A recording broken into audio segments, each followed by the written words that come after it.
杀我儿！今日你不死，老夫不休！急什么？黄泉路上有你陪着，想来他倒也不寂寞。不可思议，真是不可思议！这小子不仅毫发无伤地通关了玄灵塔，现下我甚至可以感受到他此刻周身的天道之力，丝毫不输关如海。看来我们还是小看了他几分。阵方弟子5位，随我速助师尊。是，岂有此理！祭天宗宗规严明，岂容人在此大开杀戒？等等，那是……且慢！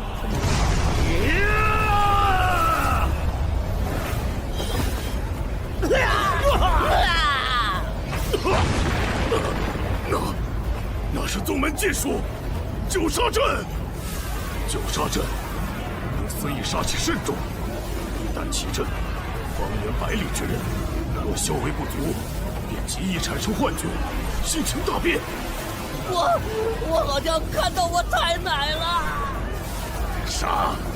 我杀了你！我的头要炸了！关如海，还不快住手！九杀阵乃祭天宗禁术，你竟敢私自修炼！原本我还不想这么快出手，但今日我儿之仇必报，这祭天宗也是时候易主了。天衣不误！乌鸦长老，欧阳长老，关如海，你这般放肆，简直罪无可恕！关如海，速速束手就擒！胜者为王，败者为后。你们就一起给古玄尘陪葬去吧。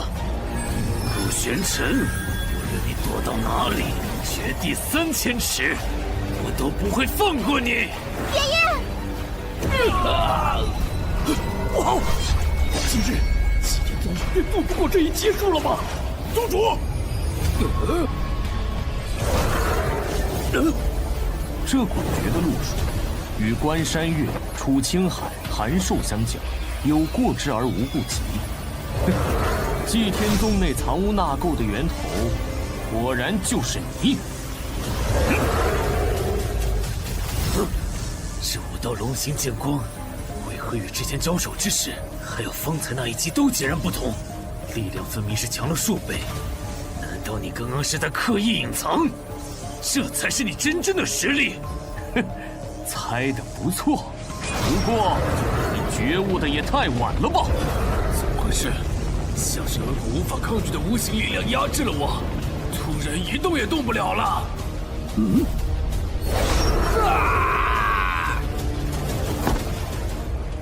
都结束了。刚刚发生了什么？我好像也没看清啊。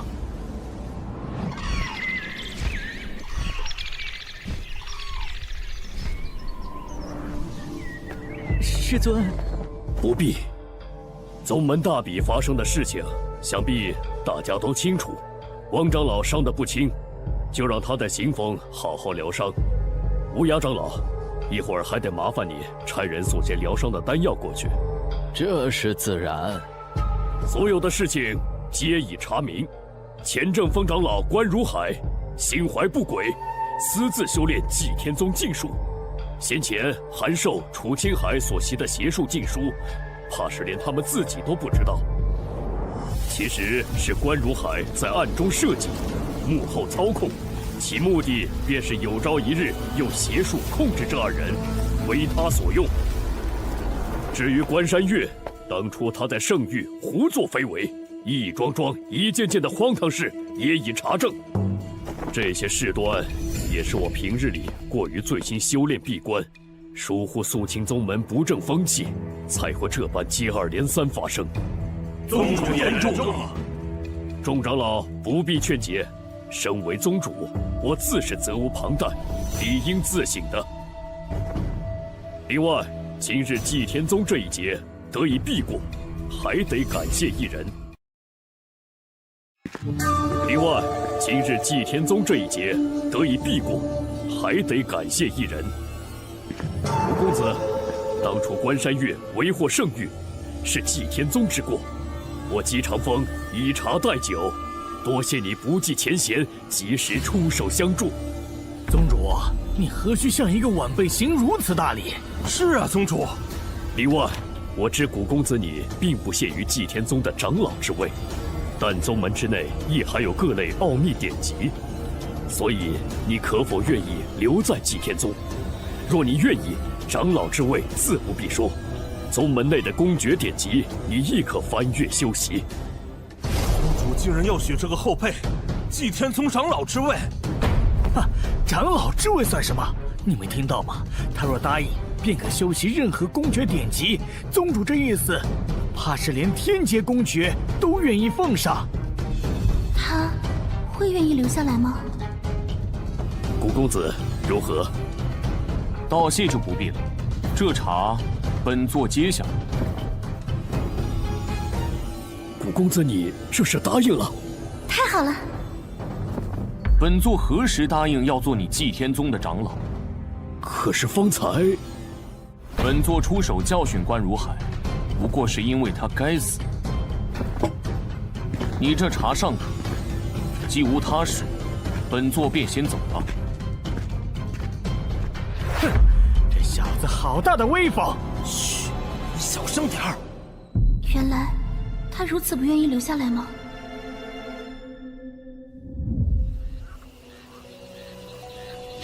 自来到无上神界，还不曾听闻本座其他徒儿的消息。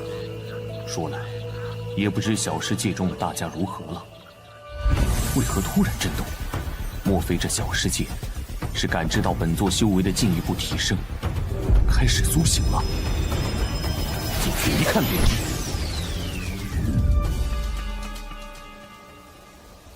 先前本座进入这里，尚才初战也。如今长势愈发好了，只是方才小世界的震动，原来并非是因为大家开始苏醒了吗？看来是本座想错了。古公子，这是天元，是你在说话？是我。不久前，我发现自己又凝结出了意识，并感觉到似乎有一股温暖的天道之力在修复原本已经受损的元神。方才我便试着感应这股天道之力的来源，原来是古公子你。天元，你醒了，那其他人？自我醒来，便尚未看到他人。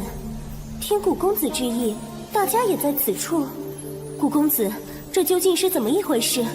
我记得当初我们明明都已经葬身于圣域。是小萌。小萌？当初幸得大家散去一身修为相助，本座才得以突破圣王境，击退那关山月。原以为本座再也见不到你们了，在即将承受天雷劫飞升无上神界之际，小萌却突然出现。他告诉本座，他已集齐你们的元神碎片，用自己的生命将其化为生命的种子。而本座只要不断提升修为，以天道之力灌溉这些种子，总有一天，我们便能重聚。天元，如今本座已在无上神界提升至化神境，杀了关山月，而你们此刻，便是在本座开辟的小世界内。原来如此，难怪当初元神溃散之际，我隐隐约约听到了小萌的声音。想不到小萌竟也做出了如此大的牺牲。只是本座有一事不解，为何小世界中只有你苏醒？天元，你可知晓？方才古公子说完，我便细细感应了下，在我的四周，确实隐隐有大家的气息正在逐渐聚拢。想来无需太久，大家便都能回来了。如此甚好，那你们何时可修成人形？这怕是难了，除非能有天元阁的一件宝物。是何宝物？我虽来自无上神界天元阁，但早早便被雷霆老君抓住囚在圣域，对天元阁也知之甚少。不过是偶然听说其有一宝有重塑散魂肉身之效，其实是真是假也未可知。如今大家得以重聚，已是万幸，天元已经满足了，古公子勿要再涉险了。天元阁吗？顾玄尘，你这就离开祭天宗了，就不和莫无涯那个小老头，还有莫如雪那丫头辞个别？天下无不散的宴席，何必拖泥带水？顾玄尘，顾玄尘，等等我！哦，是莫如雪啊，竟这般着急，看来你小子一时半会儿是走不了喽。何事如此慌张？是爷爷他被天元阁的人带走了。又是天元阁。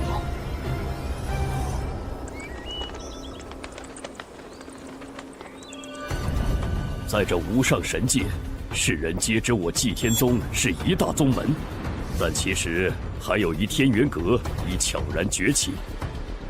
原本天元阁是远远不如祭天宗的，但近几年来，天元阁强者辈出，尤善武道。对比之下，祭天宗虽负盛名，却一直在止步不前。只不过天元阁一直对外韬光养晦，否则若论实力，祭天宗其实已经连跟天元阁平起平坐的资格都没有了。而这次带走无涯长老的，便是天元阁武神峰的峰主祁连空。哼，祁连空这个老东西，他每次来祭天宗，说是拉近两派关系，但总要拿走些东西。无奈他分寸总是把握得甚好，叫人没理由发作，否则倒成了祭天宗惹事。祁连空可是只老狐狸，祭天宗如今本就不如天元阁，再加上与关如海一战后实力受损，更不便正面起冲突。这次他说要借走无涯长老去天元阁为他们炼丹，无涯长老也只得去，更何况天元阁还搬出了南域神会。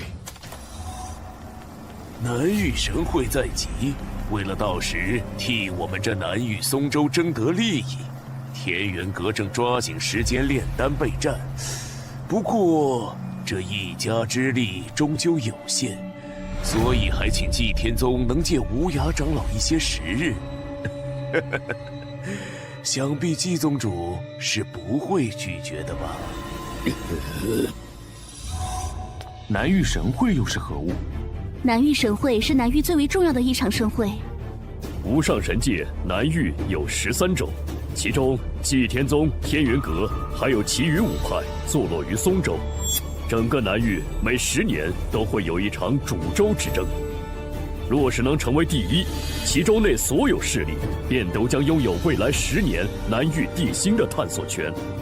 毕竟南域地心可隐藏着南域最好的武修资源，是南域各方势力以及各方强者争夺的核心。哼，那天元阁既实力强大，怎的连个出色的炼丹师都没有？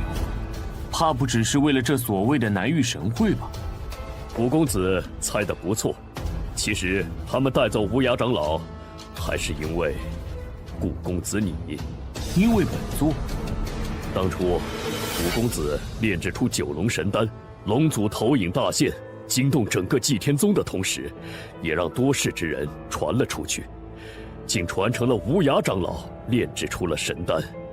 想来他们是得知了此事，又得知了关如海叛门我与各位长老受伤一事，这才如今日这般肆无忌惮。哼，他们明面上是想要宗门互助，其实就是想趁机扣下无涯长老，为他们提供源源不断的神丹。细细想来，只怕无涯长老炼制不出神丹，天元阁的人却当他是蓄意藏私，做出什么也未可知。天元阁吗？那本座便去上一趟，亲自将无涯长老带回。啊！古公子，你说的可当真？顾玄尘，你真的愿意去把爷爷带回来？这其中也有本座的缘由，本座自然不会置之不理。本座本就要为天元、小梦他们闯一闯，还正愁着没有门路摸一摸他们的底细。既是他们主动找上门来，不如顺势而为。不过本座过去应需些时日，不知无涯长老能坚持多久？此事古公子无需担心，无涯长老毕竟也是丹峰的一峰之主，又对你之前龙祖投影的气息有所感悟，拖个半月1月，绰绰有余。此事牵扯诸多南域利益，未免事态愈发复杂，还望古公子不要过早暴露身份，可以无涯长老的后人身份前去。好。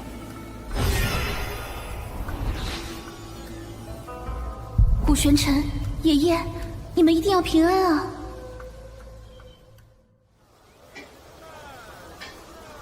无涯小老头来自于这洛阳城，姬长风既然让你以他后人身份混入天元阁，就得对洛阳城有所了解。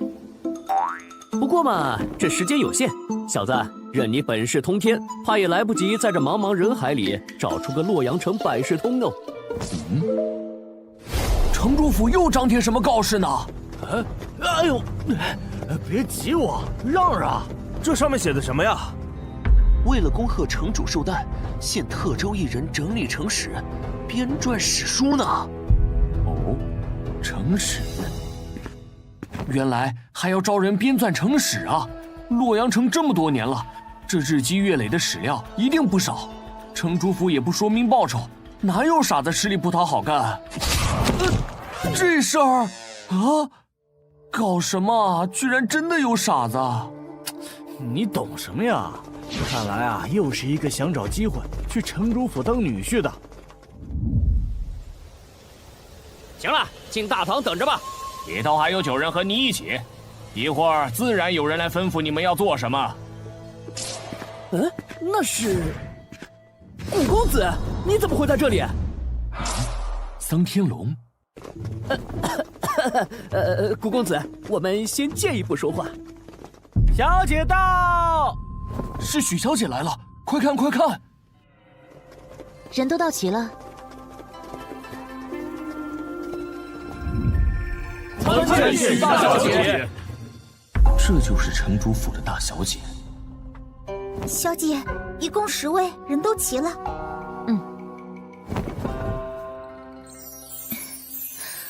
我美吗？美！许小姐，你实在是太美了呀！何止啊，许小姐容颜倾国倾城，哎呀，应说是仙子下凡才对啊！哼，倒让这几个马屁精抢先了。送这几位客人离开。许小姐，你这是为何？是啊，许小姐，干嘛突然赶我们走？编纂史书需凭心经气之人哟。3位，那就请吧。幸好方才差点就上去了。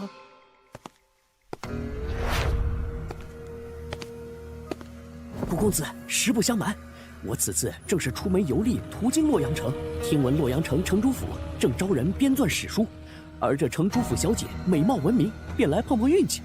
不过，嘿嘿，要是古公子也看上了这许小姐，我自然不会跟古公子抢。本座对她没兴趣。哎，这是真的？那你……几位公子特意来做客，城主府也没有什么好招待的，飞燕便为大家抚一曲吧。4星琵琶，4星琵琶，这不是许小姐的宝贝法器吗？听说这4星琵琶的音波阵法会使人在不知不觉之中陷入其中，无法自拔呀！这弹曲为何要用法器？看来这一曲不是那么好欣赏了。献丑了。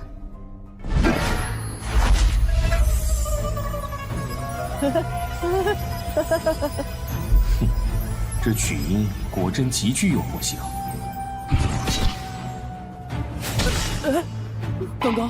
刚刚我不是回到清齐国做大官了吗？顾公子，方才我想必是进了这曲音的幻境之中，多谢你捞了我一把。这曲音乍听之下，仿若涓涓细流在诉说故事，实则那一道道纵横交错的阵纹，无时无刻不在演化着精妙的阵法。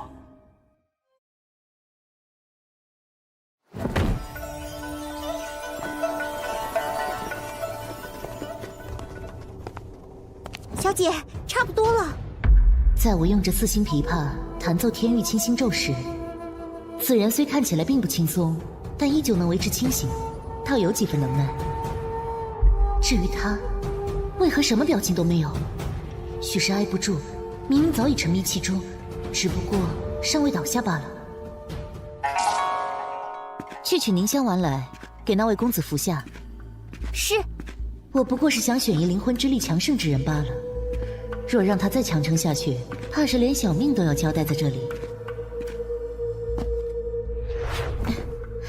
还未请教公子名讳。在下桑天龙，见过许大小姐。哇，这事终于结束了。要不是古公子出手，我怕是也早就倒下了。不知三公子可愿意留下帮我的忙？我留下来？我这完全是借了古公子的东风才撑了这么久，这许小姐为何偏偏选中了我？莫非是因为她觉得我比古公子帅？咦，这家伙这般看着本座做什么？哼，胆子不小啊，竟敢拉本座做垫脚石！糟了，古公子分明是在气我抢了他的功劳。那接下来就麻烦三……我不愿意。你说什么？三公子既不愿意，为何还要主动接榜入城主府？是想耍着我们玩不成？不是我不愿意，是……完蛋了！许小姐是误会了呀！这古玄尘得罪不起，可这洛阳城城主府我也招惹不起呀。既然不是不愿意，三公子究竟为何拒绝？是有何难言之隐？这报酬我虽未在告示上明说，但也是已经准备好了的，绝不会亏待了三公子。不是因为报酬，是因为现下可谓是进退两难呐。看样子，要是不能给出一个合理的解释，我怕是离不开这儿了。有了！我的意思是，他和我都坚持下来了，这样直接留下我，实在是有些不太公平。三公子，你在说什么？这位公子分明就没有挺过。什么？你要给本座为什么？小姐，他……你竟自行从我的天域清心咒中清醒过来了。本座未曾陷入其中，何来清醒一说？是啊，许小姐，实不相瞒，我不过是路过洛阳城，听闻大小姐你美若天仙，这才斗胆进来一试，看看有没有机会瞧见。方才若不是古公子将一抹天道之力注入我的眉心，我怕是也早已在这曲声中倒下了。你说是因他之故，你才能坚持到现在？可他方才分明面无表情，纹丝不动，俨然一副困于我曲中的模样啊！许小姐切勿动气，这古公子嘛，本就颇有几分世外高人那般喜怒不形于色的神秘感。若真如你所说，他早已元气大伤，又怎能像现在这般英武不凡地坐在这里？这桑天龙拍马屁的功夫可精进不少啊！仔细一看，少连三公子的面色都有几分苍白，而他这模样，的确不像是经受过曲音影响的。好，既如此，秦叔飞燕冒昧，再向古公子讨教讨教，那就让我再好好确认一番。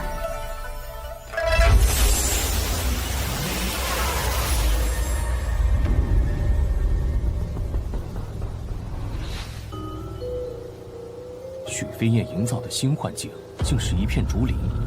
碧海年年，试问曲，冰轮为谁圆缺？何来诗词之声？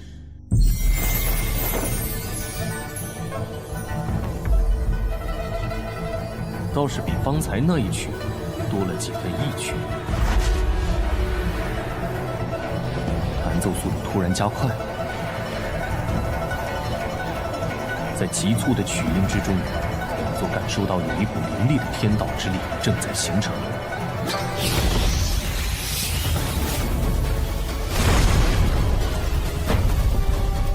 好，就趁现在。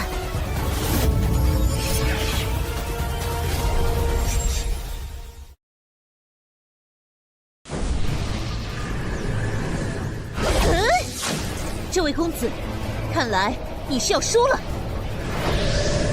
是吗？许大小姐，是不是太自信了些？什么？他竟还没被我这曲音迷惑！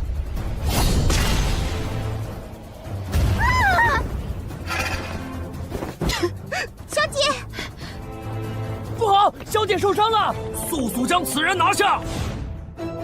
这便是你们城主府的待客之道。都住手！多事！本小姐何时要你们出手了？还不快些扶起那位晕倒的公子，扶持他服用凝香丸。是。古公子的实力我已经领教了，方才是我们城主府冒犯了，但我有一事相求。许小姐可是想说，此次城主府招人并非为了编纂史书，此事隐秘，你怕泄露，这才找了这么一个幌子。你这就看出来了？此事想来还和你方才那法器琵琶有关吧？无论是你最初那曲天域清心咒，还是后面那曲琵琶仙，皆技巧有余，而力量不足，所以一旦遇到对手，极易被反噬。你竟然都看出来了，真是不可思议。既如此，你一定能帮到我。没错，5日之后会有特使来访。我弹着琵琶曲，虽无10成10的把握，却也颇有信心。只是还想更好，所以希望能有一人帮我完善阵盘。阵盘可演化阵诀，一旦炼制成功，使用时便可加强阵法效力，扩大阵法的影响范围。其实我炼制这阵盘已经数月，如今已是最后关头，我的灵魂之力却不够支撑我坚持到最后。古公子，若你真能助我一臂之力，无论你有什么条件，只要城主府力所能及，必不会推辞。小姐，本座没兴趣。喂，本小姐看你方才说的那些都是猜的吧？所以你才不敢答应本小姐。激将法对本座无用，许小姐请随意。古奸臣，你不是需要搜集这洛阳城的城史吗？反正他这忙对你来说应该也不难。还需等他5日，麻烦。哎呀，小姐，古公子就快要走了，你就别嘴硬了。有什么了不起的？哼，我就不信，靠自己还进不了天元阁了。天元阁？莫非5日后你要见的是天元阁的使者？对啊，不然呢？怎么了？这位古公子想必是外地来的吧？其实此处原叫昭安城，后来因为萧凌的隶属于天元阁辖区的洛阳城中出现了一位天才拜入天元阁，势力迅速扩散，并将此处也纳入了洛阳城的版图，成了天元阁的辖区。没错，这洛阳城中谁人不知谁人不晓天元阁，许多青年才俊也以能进入天元阁为荣。我虽是女儿家，但也不甘落于人后。等等，你问这个做什么？不是急着要完善阵盘，本座改主意了，便帮你这个忙。当真？小姐太好了！到了，这里是我们许家的炼器石室，那便是我尚未炼制完成的阵盘器胚。喏，你先看一下这个阵诀，不需要理解，只要能熟悉就好。喂，你干什么？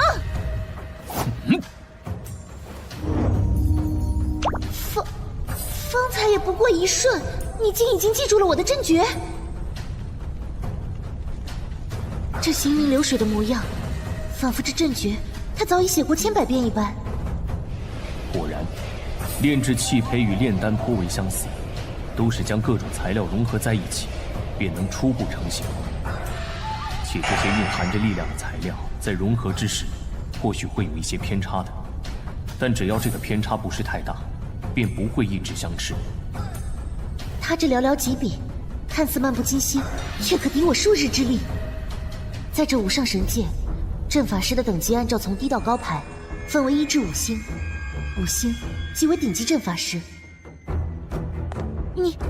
你是阵法师？若不是阵法师，他根本不可能画得这么纯熟。且即使是阵法师，初次拿到这个阵图，便这么快就有感悟，他究竟是什么级别的阵法师？并非，阵法师，本座方才不过是突有感悟，随手一试罢了。啊？可是他为什么不承认？罢了，这般深藏不露又神神秘秘的怪人，若不愿意说，我还是不要追问了。小姐，古公子，这些都是洛阳城的历史记载。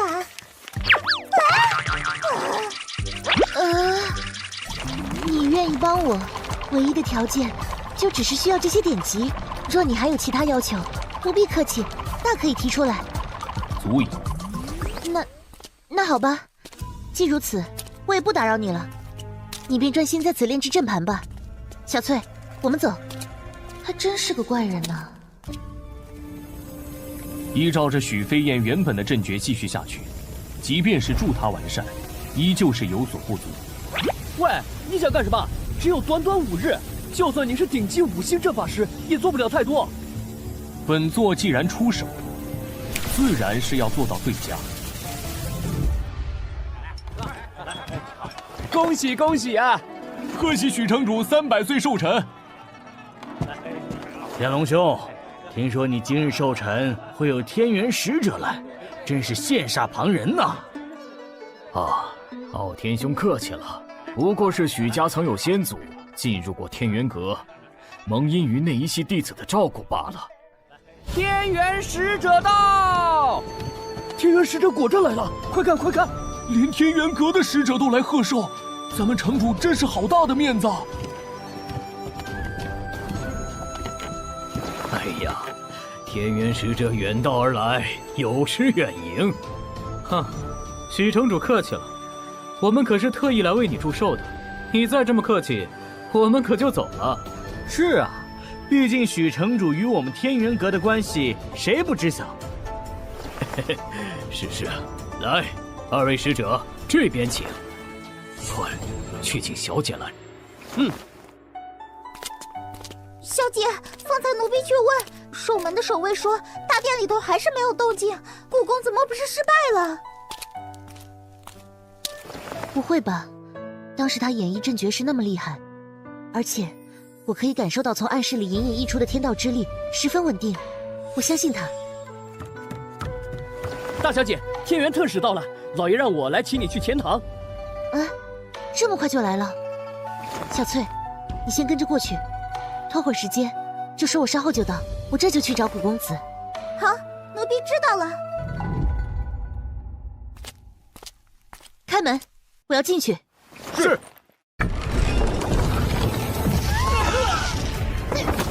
出什么事了？无事，不过是本座方才小试了下这阵盘。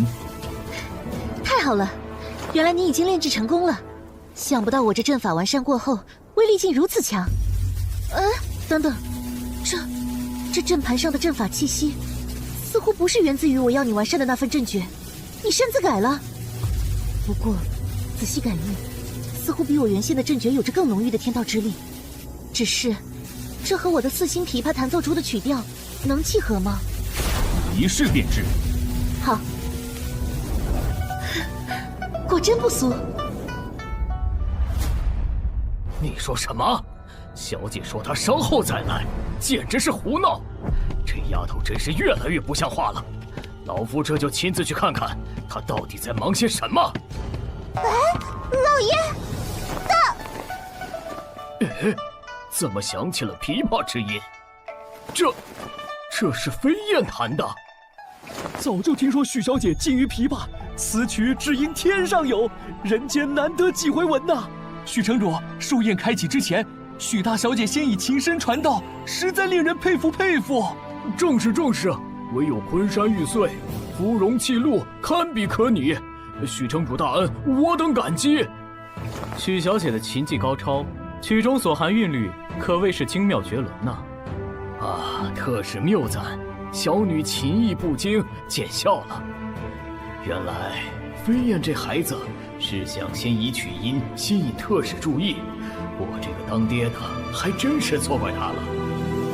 诸位客气了，今天大家肯赏脸前来，那是看得起我许天龙，能回馈大家一点也是应当的。说来，飞燕何时精进得如此迅速？连天元阁的这2位3星阵法师都如此夸赞，看来今日倒不用费力气引荐了。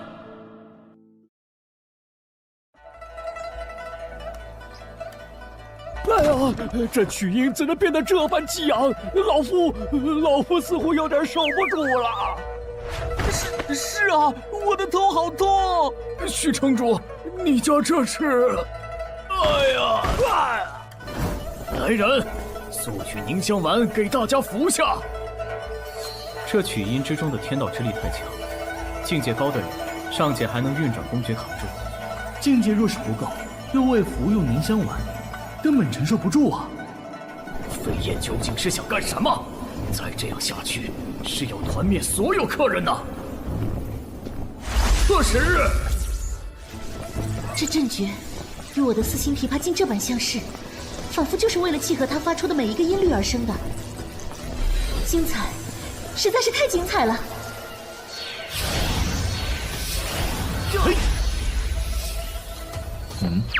这2道袭来的天道之力颇为凌厉，你不出手？无需。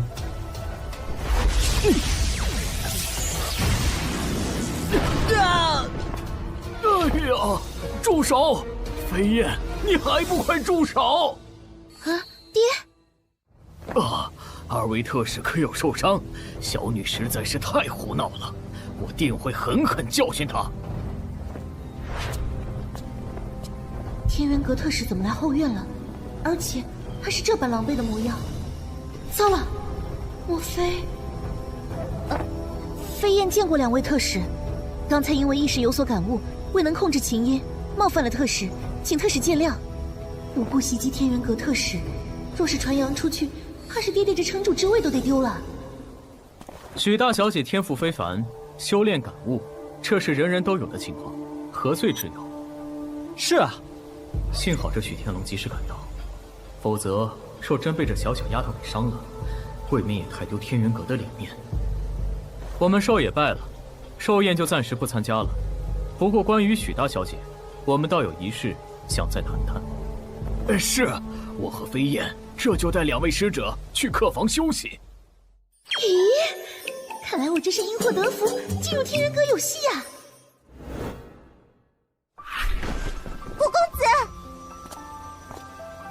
古公子今日辛苦了，小姐吩咐不可亏待了您，请古公子入大堂与诸位宾客同乐吧。诸位，方才是大小姐有所感悟，影响到大家了。老爷带2位特使去歇息了，特地嘱咐老奴带话，向诸位宾客致歉。哈哈，城主言重了。许大小姐能在2位特使驾临之际有所感悟，乃是许大小姐的福分呐。翠姐，哎，有人叫我，古公子稍等，我去就来。啊，那不是之前与我们一同参加比试的小子吗？许小姐的贴身丫鬟居然亲自给她带路，哼，臭不要脸！果然是冲着许小姐来的，简直是癞蛤蟆想吃天鹅肉。嘿嘿，2位消消气，反正现在许小姐也不在，她一个人在那儿，不然我们去找个乐子。好啊！哟，原来是古公子啊！没想到我们又见面了。你们认识本座？嘿，你记不得我们几个也就算了，难道连罗文和罗武2位公子你也不认识了吗？就是。哎，那不是罗府2个公子哥吗？听说前几日，这2兄弟同来应聘徐府的城史编纂之职，却输给了一个小白脸，应该就是他吧？如此看来，这俊俏公子是要倒霉喽。本座向来不记无用的东西。哦，此话怎讲？岂有此理！我倒要看看你有什么资本说这句话。今天若不把你打趴下，我们兄弟俩就从这洛阳城消失。是这兄弟俩的绝招，天旋地转。哇！头好晕啊！天旋地转一旦出招，便会形成极强的灵气漩涡。幸好我早有准备。要知道罗文龙武本身境界虽不高，但二人一旦合体出招，其力量堪比化神境后期啊！此招你必败无疑，受死吧！好！绕来绕去的，晃得本座烦躁。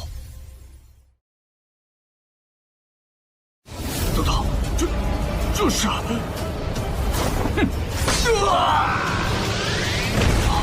狼形剑光，且看这公子早驾驭的游刃有余，难怪一招便秒了罗家兄弟二人的绝招，他绝非池中之物啊！方才你们说，若是输给本座，便从这洛阳城消失，是吗？不，是我们有眼不识泰山，得罪了您。我们再也不敢了。晚了。何人竟敢在老夫的城主府放肆？你是谁？为何出现在这里？将老夫的寿宴搞得一片狼藉，还惊扰了二位特使。是古公子，爹还不知道他帮我制作阵盘的事情。不过是教训了2只苍蝇。你，爹，不可！这古公子是女儿请来边钻城使的。哼，那又如何？简直胡闹！不好，这家伙惹出这么大的麻烦，让爹在天元特使面前丢脸，爹这是气坏了。且慢，你不是洛阳城的人吗？本座本是游历各地增长见闻，途经此处，听闻许小姐要整理一份史书，便顺便来应聘这份差事。唉，幸好他没把帮我炼制阵盘的事情抖露出来。我说你小子方才怎能把阵仗搞那么大？原来是想借那2蠢货引起天元特使的注意。如此一来，便也无需假扮洛阳城人，也可想办法混入那天元阁了。哼，只怕不完全是这样吧。完了，难不成是露馅了？如果我没猜错的话，只怕是你倾慕许大小姐，借着史书之名接近吧。本座，特使，你说什么呢？老夫怎么不知道？他这是做什么？若是阵盘的事情让2位特使知道了，就不好了。倒不如并这般顺了他们的猜测。这古玄尘可千万不要拆我的台啊！莫非是怕本座说出那阵盘之事？哈哈哈哈，年轻人嘛，除了修炼，谈谈情，说说爱，这也是很正常的嘛。小谷，我们先借一步说话。许小姐展露的天赋，你也知道的。且许家与我天元阁颇有渊源，方才我俩也商议，打算带许小姐前往天元阁。没错，虽然你也符合天元阁招收弟子的标准，但天元阁每5年才向世俗招收1次弟子，许小姐已是特例。至于你嘛，就是可惜了，你这般已练成几招天阶公诀的人才。哼，你们怕是要过4年才能相见了。说来，小谷，你方才使的那招应该是天阶公诀吧？是啊。这2人这般一唱一和，故作姿态，原来是想威胁本座。既如此，本座不如顺手推舟一把。你们说这个？这是……当初本座四处游历，恰巧得到了一部天阶公诀，悟得了那么1星半点。若2位能想办法通融，便再好不过。只是不知有没有这个机会。哼，这是说哪里的话？既然你有这个诚意，我们也不好推拒了，是吧？这小子只悟得1星半点，便如此厉害，这下真是赚了。是啊，小谷，你为了能跟着许大小姐相伴进入我天元阁，当真是有情有义。如此，便辛苦2位了。这般高山，果然是天阶公诀。算这古玄尘识相，本想着若是他不肯交，你我二人倒是要费些手段了。哼，只可惜是个蠢的，这么轻松就被你我骗得天阶公爵了。哈哈哈哈！哎，那本看着不像是从祭天宗得来的。小子，你何时又得的天阶功法？我怎么不知？哦，不过是本座闲暇时随意写的心得罢了。哼，你小子！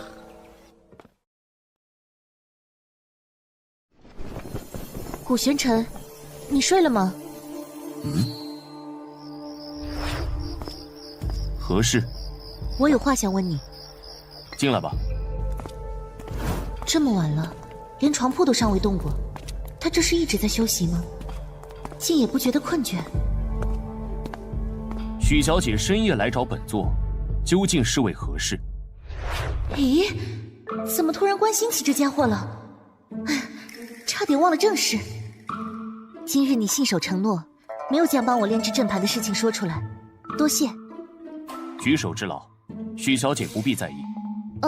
对了，还有一事，不是我故意派人监视你，只是我的丫鬟无意间瞧见天元特使从你手中如获至宝般接过一本公诀，可是真的？确有此事。你的正道远在我之上，且身怀能让天元阁特使这般宝贝的公诀，我实在是想不通，你入虚府，应该不是为了白白帮我的忙吧？你究竟是为何？哎，你不要再告诉我，你单纯是对洛阳城的历史感兴趣，我可不信。不然呢？许小姐觉得是因为什么？说来，若是不知道他能炼制出如此厉害的阵盘，且武器了得，还能随意拿出令特使都垂涎的高级公诀，这理由我也能信几分。可这古玄尘，却也不像是对我虚府权势有所图谋的。莫非，你当真是对我？仔细一想，难怪后来特使也破例让他进入天元阁了。看来，他献公爵是为了能和我一起去。对你什么？难不成他看出本座是在利用他，醉翁之意在于天元阁了？你，没什么，我困了，你也早些歇歇吧。奇怪，就算是看出来了，他反应这么大又是为何？两位特使，我先去和父亲道个别。去好好道别吧。以许小姐的天赋，注定是要进阵风，将来你们1个月能见上1次就不错了。不知天元阁有哪几峰？天元阁内峰中，除了主峰，还有武峰、正峰、丹峰，而余下的则统称为综合峰。掌管主峰的自然是阁主。主峰之下的几大峰，每一大峰都由一位峰主统管。正如大峰之下有许多个小峰，峰主之下是各峰长老，不同小峰由不同长老各自管理。其中，长老中修为相对突出的，一般又称为核心长老。总之，每一大峰只有1位峰主，但可以有很多位长老和核心长老。具体的，等许小姐来了，我们路上再细说。等到了天元阁，我们会引荐许小姐入阵风。至于你，去武峰最合适不过了。这小子将来若是在天元阁混好了，我们可有引路之功。没错，不仅能向宗门讨到不少好处，更重要的是，与他的这份交情。武峰。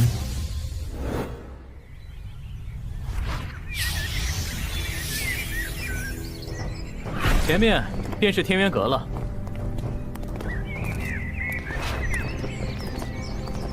来了。参见周长老。怎么回事？这才刚到天元阁，还没来得及将他们引荐给几位长老，周长老怎么就已经等在此处了？你是洛阳城城主许天龙的女儿许飞燕吧？就是你将琵琶曲音和法阵相结合的？是的，这位周长老竟知道我。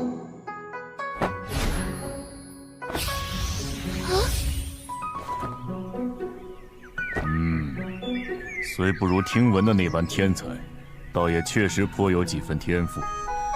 你可愿意入阵风，跟着我潜心修炼。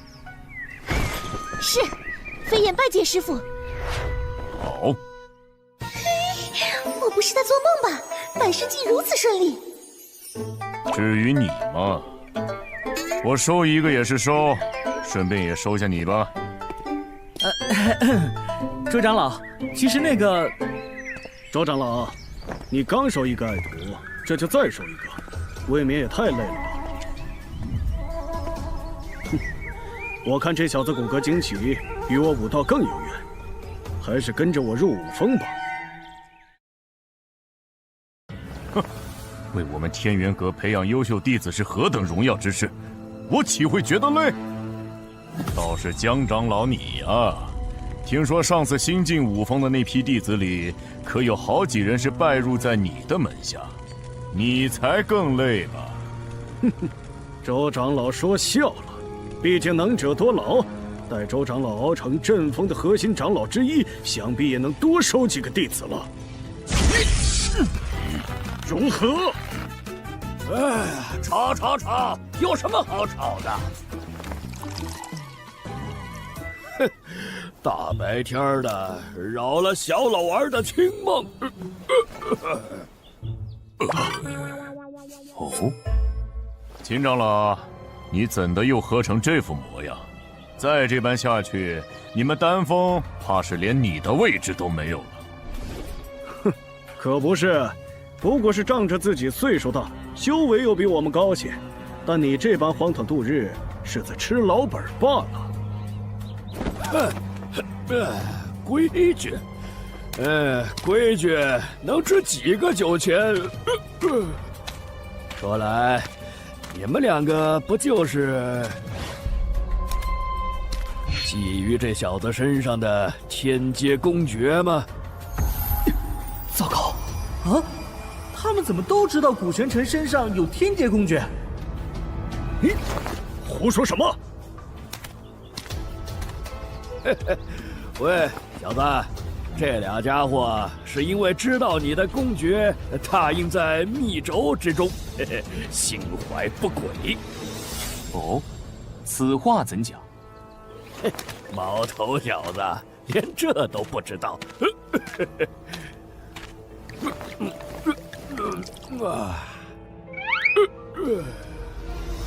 密轴传功最大的好处就是修炼之人只需要将灵魂之力探入其中，便能感悟到公诀的奥义。但每一次有灵魂之力探入，密轴的承受力就会变得更弱。没有人知道密轴会不会在下一次被读取之后便力量耗尽而毁掉。这两人这才争着收你为弟子，想第一个查阅。秦长老，你喝醉了，休得胡言乱语，简直是荒谬至极。好酒，此人倒是有些意思。阵风和武峰，你可有想去的？若是你来阵风，你我或许便可一起修炼了。但我又觉得，以你的能力，若是不去武峰，着实可惜。来阵风吧，你们既然认识，也好做个伴。还是来武峰，你纵有天阶功法，无人指点，也只能习得1、2分，不得精髓啊！阵风，武峰，阵风。本座什么？本座要入丹峰。啊？什么？别挡路，别挡路！老夫对收你为徒并无兴趣。小子，你算是找错人了。那可未必。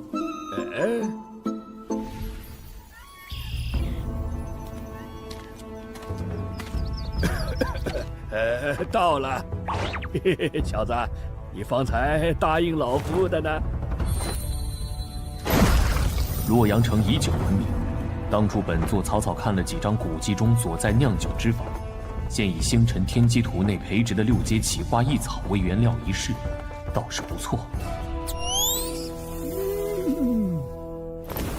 这是你的身份令牌，你可自行了解下丹方。这是分发给天元阁弟子的丹药，我每3个月自会给你一次。接下来你就自便吧。好久啊！今日老夫便不醉不休。哎，你小子也有栽跟头的时候，竟认了个糊涂酒鬼当师傅。说来，你身怀天阶公爵的消息，也是在洛阳城那会儿自己提前散播出去的吧？只是他俩分明对你势在必得，却也肯放你跟着老酒鬼。你当时在他们耳边说了什么？实话实说，本座只是坦言，早已把那部天阶公爵给了天元特使。好一招过河拆桥！那2个狗屁特使贪得无厌，这下倒是白忙活一场了。不过，想必你也知道，他们介入天元阁一事图谋你时，其实已动了杀心。所以，我想你说的应该不止这些吧？无他，只是说了本座交出去的其实是2部天阶公爵罢了。修远、明空，你们竟敢不报宗门，私藏天阶公爵！说，另一部呢？还不快交出来！顾先生他胡说八道，他分明只交了1部，他一定是包藏祸心，对我们天元阁图谋不轨。是啊，长老，我们当真冤枉啊！还敢嘴硬！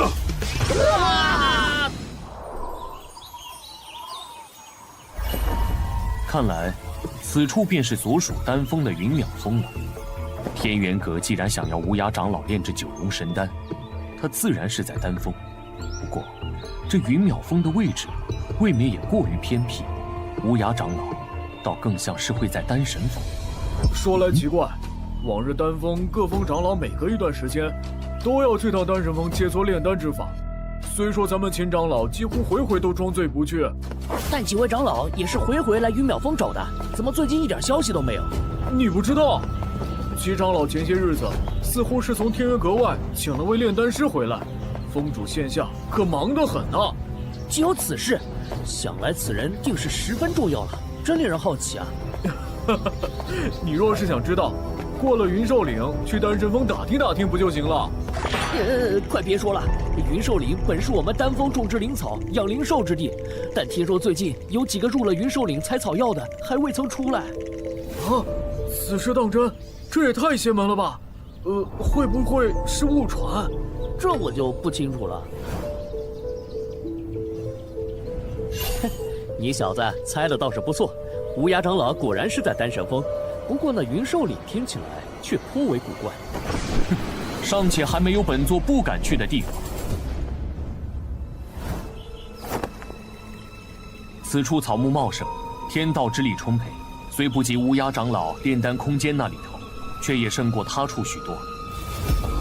为何有一股血腥味？竟是一只通身银白色蹄毛的大老鼠，倒是罕见的很啊！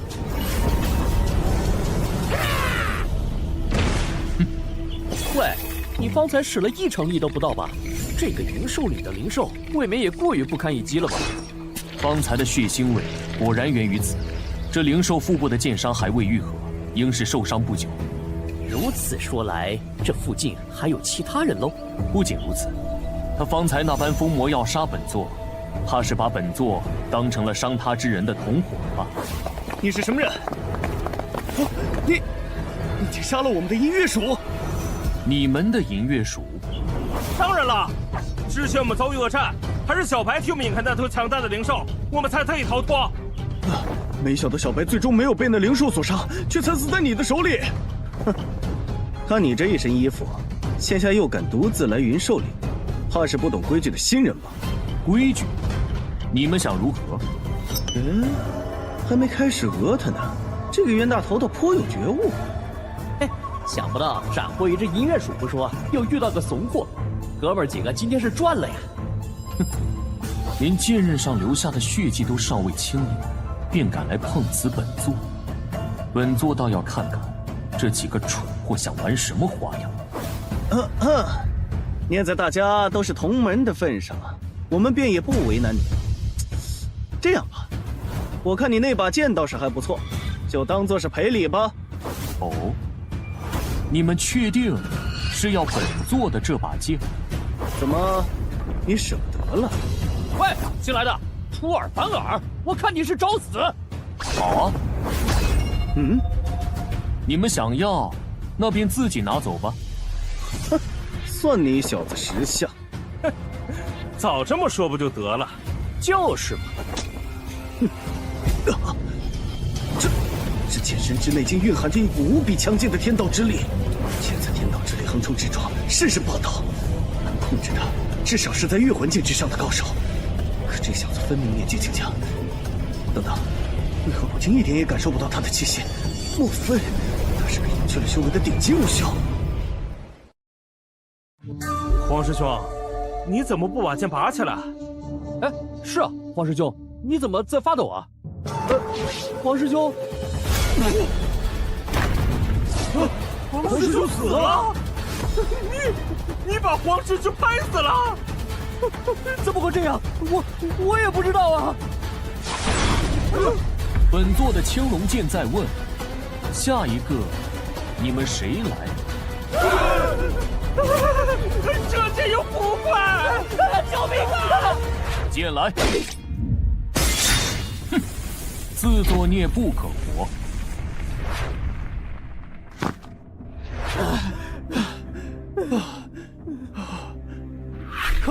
可以了，想来那人不会追上来了。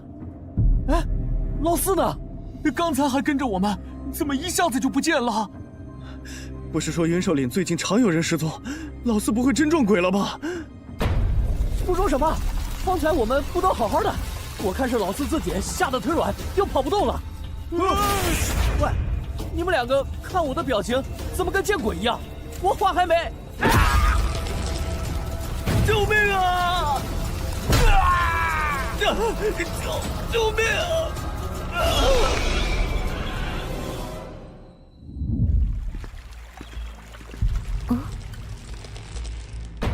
鬼鬼祟祟的东西，找死！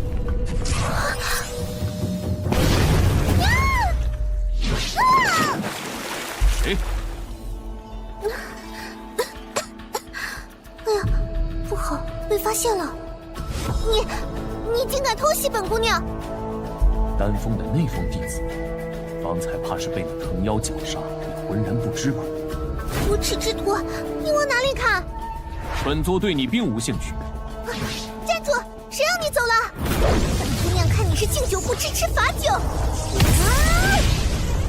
这是九幽岩边，其火称为九幽天火，乃是天地初开始冥界精华凝聚而成的天火。这种天火拥有着远胜人类本身道火的力量，分散在无上神界的各地。据说炼丹师若是能将这天火炼化，融入自身的道火，不仅可以令自己在这个过程中感悟到天火中的天道，更能使得自己以后的道火也拥有天火之力。这法器倒是尚可。好快的速度，竟连我的九幽岩边都没有碰到它分毫。你跟了我一路，本座都未和你计较，现在倒是倒打一耙了。分明是你杀害同门在先，云兽岭连日来失踪的弟子，怕是和你有关吧？你杀人后抛尸那一幕，本姑娘可是亲眼所见。只不过原想看看你还有没有同伙，却没想到先被你发现了。你可还有什么要辩驳的？麻烦。若要人不知，除非己莫为。后场的！星辰天机图，这是你竟用法器吸收了我的九幽天火。好，我倒要看看你能受得住几遍。还真是难缠的家伙。想要直接困住本姑娘，休想！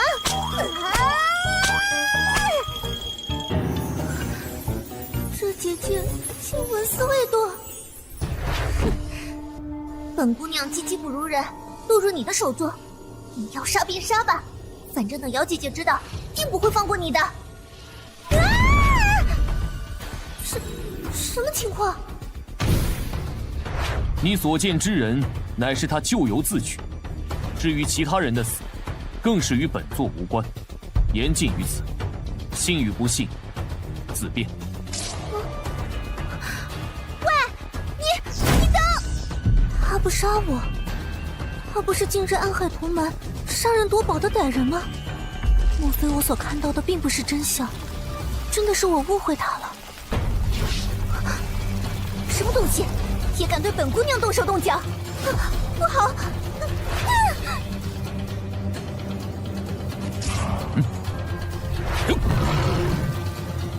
先前让你侥幸逃过一次，真是不知死活。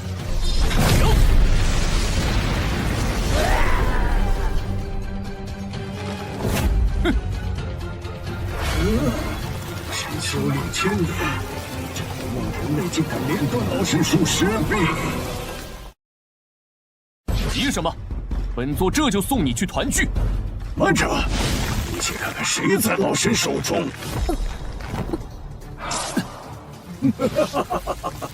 人类，先前断去老身数臂救下这丫头，也不想她最后凄惨的死在你面前吧？什么？他救过我？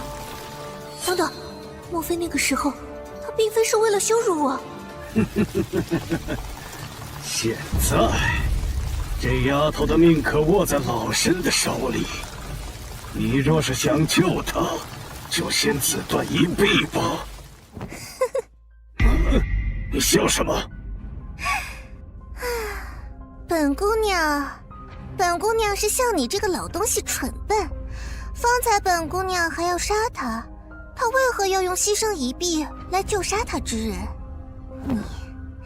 你这么蠢，真是白活了1000年，可笑至极！闭嘴！喂，人类，你到底……等等，那小子呢？先前胆敢威胁本座的，皆已神魂俱灭。如今你既然也有这份胆气，本座这就成全了你。什么？这一仗下来，你是犹如千军万马迎面而来，老身竟生不出半分抵抗的心思。可恶，为何区区一个毛头小子会有这般恐怖的法相精神？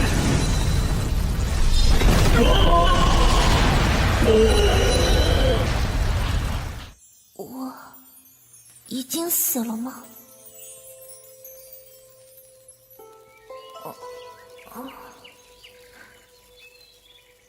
我没死，可我分明记得方才有一只硕大的手掌拍下来。什么东西，好刺眼啊！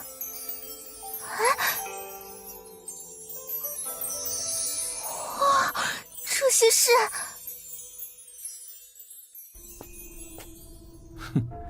看来这棵千须藤树是依靠伪装禁锢人、吸收人的血肉来壮大自己。在这个过程中，人一旦被拖入它的树干，独立空间便会随之进去。等人死后，在它不断消化的过程中，独立空间又会再度出现。那时里头的药材、丹药一类，便也顺理成章地被它吸收成了自己的力量。而除此之外的矿石、法器、公爵等资源无法消化，自然也就沉入他的身体之下了。不过这么多东西，还是没有可堪比本座的青龙剑的。太好了，是我的九幽岩鞭，这些分明都是丹峰弟子的东西。哎呀，如此看来，还真是我误会了他。哪里走？咦，这是千须藤树的树精？没错。且看品阶，这棵树精凝聚了母体1000年修为，可谓是顶级的武修资源。此物倒是尚可。对了，我叫陈雪，是丹神峰的弟子。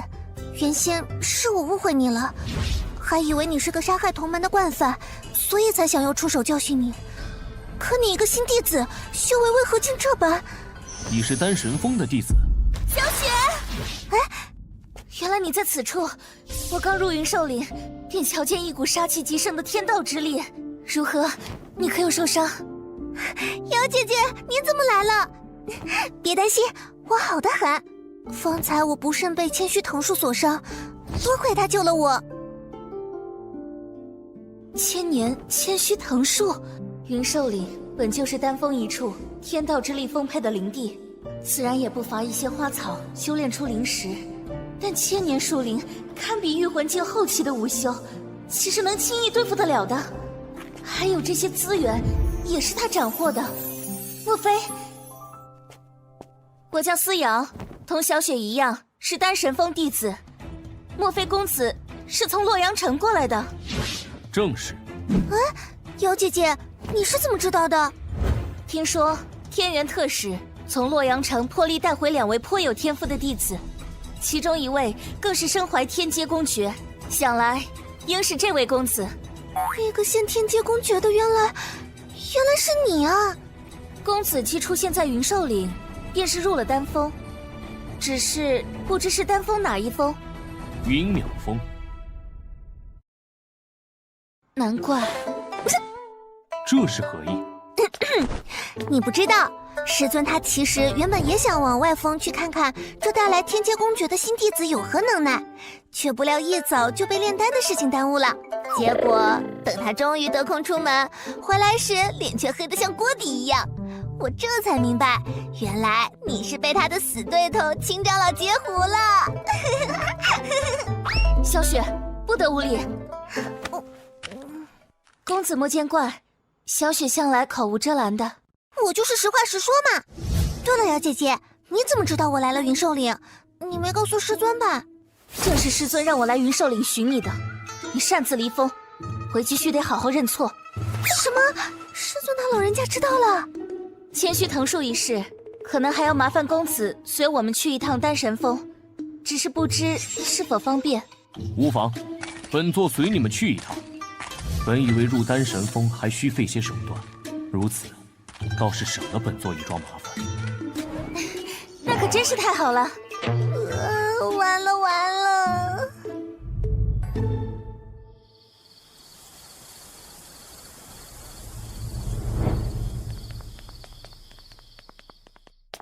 古公子，你先在这里歇息片刻，稍后我再来请你前去见师尊。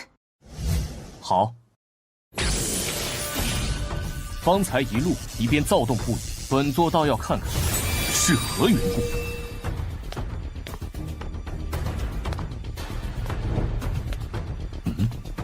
这星辰天机图内为何一片漆黑？竟然连残魂也不见了。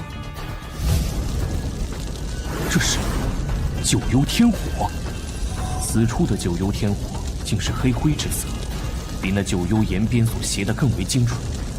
这无尽的高温，仿佛要融化星辰天机图内的整个空间。但不知为何，本座竟不觉得难受。细细感受，似乎还看到了每一团九幽天火在进行天道的演化，甚至连本座的丹田之中，也像是有一团火，随着这星辰天机图内无数的九幽天火开始燃烧起来。现下，本座只觉得自己的身体像是已经化成了火焰。不，准确来说，本座的身体便是这火焰所化。等等，莫非这是星辰天机图想告诉本座九幽天火的演化过程？不错嘛，你小子竟这么快就领悟了这九幽天火的天道，这天赋嘛，也就比我当年稍微差了那么一点点，就是不知成效如何。去！胡闹！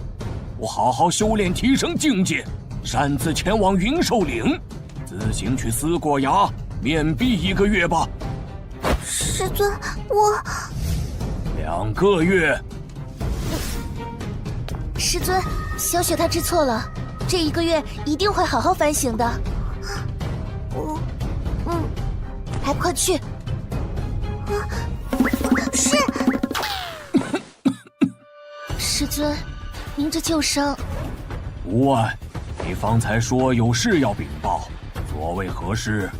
云兽岭中有一棵修炼千年的千须藤树，今日小雪险些命丧他口，且我听说这几日丹峰弟子接连失踪。千须藤树死后，我在他死去的地方找到了许多丹峰弟子的遗物，应该就是因为他。竟有此事？那你们是如何逃脱的？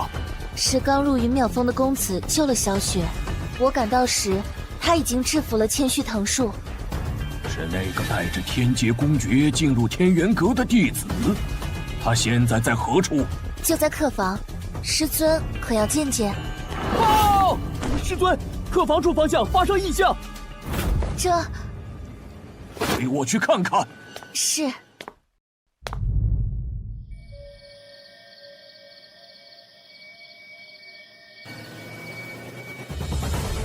师尊，且慢！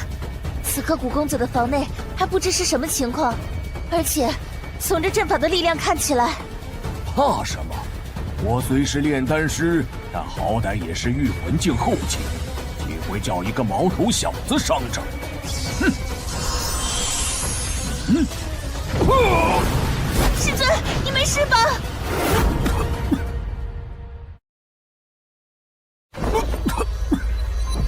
竟如此恐怖！我分明还未入阵，只是从边缘触动了下这阵法而已。师尊，师尊，怎么了？师尊他方才想开门，就突然被震开吐血了。看来是被本座方才的结界阵法所伤。先扶他进来。好。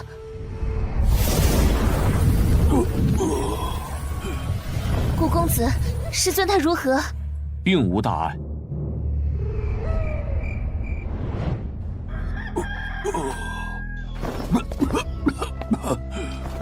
师尊，你昏睡了一夜，终于醒了。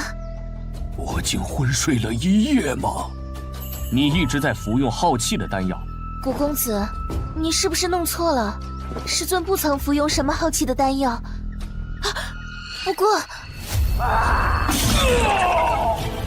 我想起来了，8年前，师尊在闭关突破之际，不慎被一只巨蝎所伤，所以一直在服用可以固本培元的玉霜丹。这位古公子虽武道修为颇高，但到底是个才入丹峰的新人，对丹药知识不甚了解，也难怪。他说的不错。师尊。当时是我小看了那巨蝎，并未注意使之入了魔的8阶灵兽岩尾蝎，错失了最佳清毒时机，导致体内毒素无法排清。玉霜丹也并非什么固本培元的丹药，而是蝎毒复发时可以抑制蝎毒的丹药。只是长久下去，确实是会耗损元气。说来，服用玉霜丹我一向克制，你是如何发现的？你的丹田之气初探之下状似平稳，实则有长久亏损之象。师尊，你为何不早说？难道就没有比服用玉霜丹更好的办法了吗？这蝎毒实在厉害，我也怕终有一日连玉霜丹也抑制不住，毒素侵入肺腑。不过天元阁胁迫祭天宗的长老过来，倒也方便了你研究炼制九龙神丹。玉霜丹的弊端，我未曾对任何人提及，且祭天宗一事，我当初也是极不赞成的。毕竟丹道切磋，本不该如此。再者，炼制九龙神丹本就可遇而不可求，那乌鸦长老闭关也有些时日了。古公子，你有所不知，五峰的祁连空早就觊觎我们丹峰的资源，恨不得占为己有，为他所用。他这次奉命前去祭天宗带人，想必私下也少不了对那无涯长老威逼利诱。现下无涯长老虽在丹神峰，由师尊亲自照看，祁连空暂时没了机会，但他也早已假借看守之名派来了五峰弟子。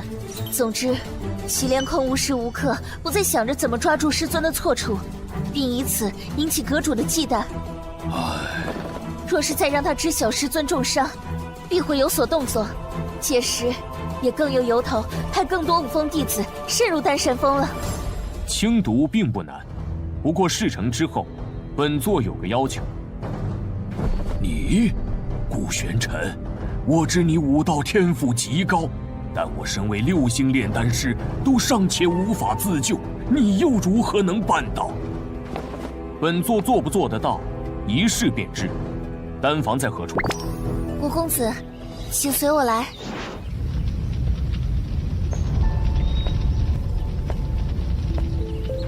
这古公子已经进去有一会儿了，当真能炼制出替师尊解毒的丹药吗？让他出来吧。师尊，虽说生死有命，玉霜丹也的确耗损了我一些元气，但只要多多调养，我相信这把老骨头还没那么容易垮掉。可是，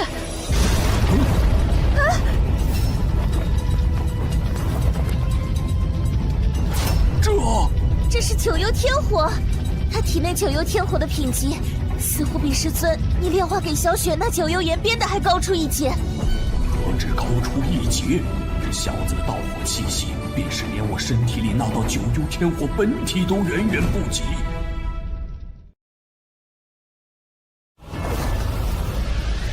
他这手法，这控制力，这御火术，哪怕是整个无上神界，都鲜有能胜于他的。师尊，你是说他至少已经是7星炼丹师了？7星炼丹师与6星炼丹师虽只差一级，但前者对丹道的领悟，怕已是后者望尘莫及的地步。他的未来，不敢想象啊！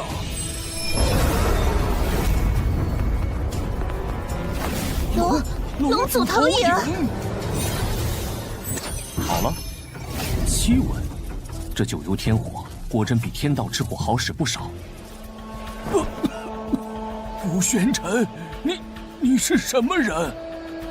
似有先前之言，这顾玄尘轻易就斩杀了千年千虚藤树，而其阵法的力量我也领教了，他的阵道造诣根本就惊人的可怕。现下就算要那祭天宗的无涯长老再炼制出一颗九龙神丹，尚且需要机遇，他竟毫不费力地做到了，而且此丹品相更是堪称绝佳。细细看来，此人虽年纪轻轻，不知为何竟颇有先辈高人的气度。顾玄尘，你究竟是什么人？你来天元阁又有何目？师尊，阁主到，齐峰主到。不好，阁主和祁连空他们怎么来了？师尊中毒已久的事不能暴露。先让人扶你师尊去休息，接下来做什么，听本座的即可。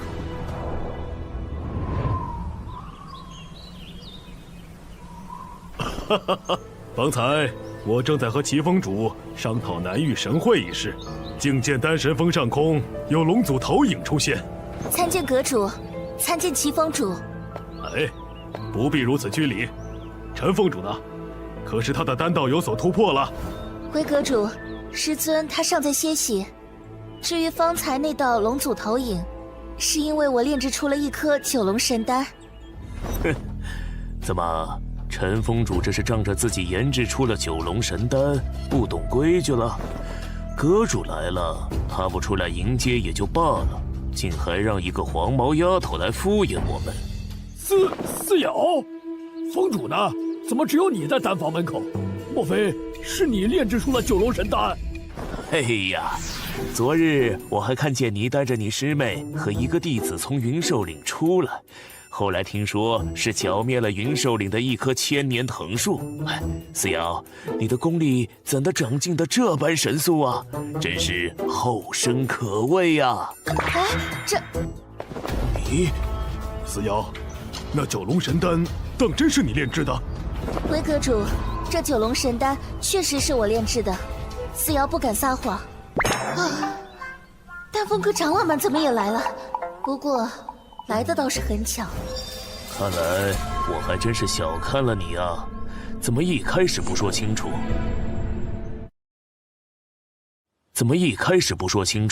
那九龙神丹在何处？承蒙齐峰主请来了能够炼制出九龙神丹的祭天宗炼丹师，师尊近日最新切磋，也有所心得。只是师尊今日一早在炼丹房内尝试炼丹时，不知怎的出了些差池。待我破门时，发现师尊竟被反噬，陷入了昏迷。现下想来，许是因为恰好受到丹房之内的气息影响，加之心急师尊的伤势，我这才突然顿悟，侥幸炼制出了九龙神丹。只是九龙神丹如今已被师尊服下，四瑶虽在方才炼丹的过程中受益匪浅，但若再来一次，只怕成功的可能性并不大。炼丹师在炼制一些关键的丹药的时候，的确会被逼出一些田力。没错，炼制九龙神丹本就可遇而不可求，四瑶他已经做得很好了。是啊，是啊。若齐峰主还不信的话，丹炉内我的九幽天火还尚未熄灭。什么？齐峰主需不需要趁现在验一验？他这般有把握，莫非是真的？齐峰主，现下站在炼丹房门口的唯思瑶一人，若不是他炼的丹，难不成是你我？就是啊。阁主，思瑶现在有事相求。是何事啊？说说看。先前都是师尊与无涯长老切磋丹道，可师尊刚服下九龙神丹，还需要调养几日。这段时日，不如让我代替师尊前去与无涯长老交流，或许对我、对无涯长老以及天元阁都有益处。阁主，那莫无涯是只老狐狸，陈峰主受伤，而思瑶她未免太过年轻，我还是再派些。哼，思瑶她既能斩杀千年藤树，实力可未必低于你五峰弟子，齐峰主又何须操心？没错，而且思瑶也能炼制九龙神丹了，也不算没有资格。这正是我要说的另一件事。虽然齐峰主的担心并非没有道理，不过自现在起，丹神峰之事也不需要再麻烦五峰了。这是何意？因为正好有一个最为合适的人选，他的实力说不准各位都有所耳闻。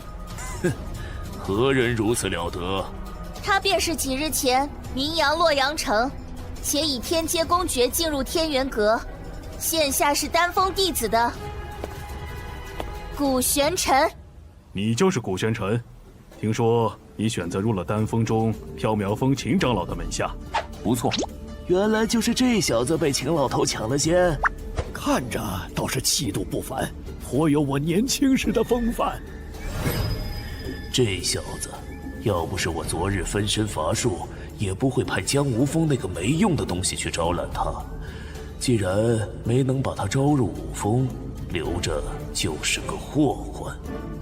阁主，听说五峰前些日子招揽不少新弟子，正是需要人手教导的时候。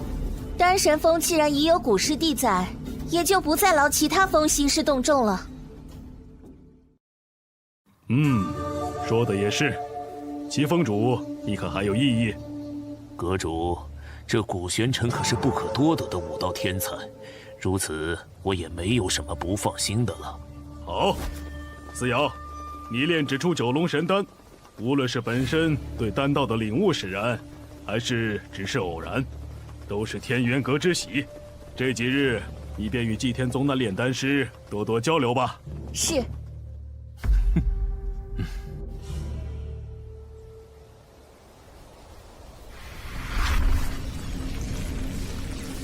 太好了！师尊服下九龙神丹以后，气息稳健，周身的天道之力也强盛不少。古公子，多谢你出手相助，替师尊解了些毒。我按照你的指点说了之后，祁连空不仅没能增派弟子来丹神峰，就连原本在丹神峰的那些弟子也都撤回去了。只是我也有些好奇，以古公子的能耐，根本无需入丹神峰。你和那祭天宗的无涯长老应是故交吧？罢了，古公子不便说，我也不追问了。我既答应古公子自请去与无涯长老交流心得，今夜此时，古公子若有什么想与他说的，通过此符纸传讯即可。哦，你既已怀疑本座的身份，就不怕本座别有目的，会对丹神峰不利？古公子在云兽岭中救下小雪在先，又解师尊之毒，驱退五峰势力在后。若你当真要对丹神峰不利，大可投诚祁连空，无需如此。那如此，便依你所言。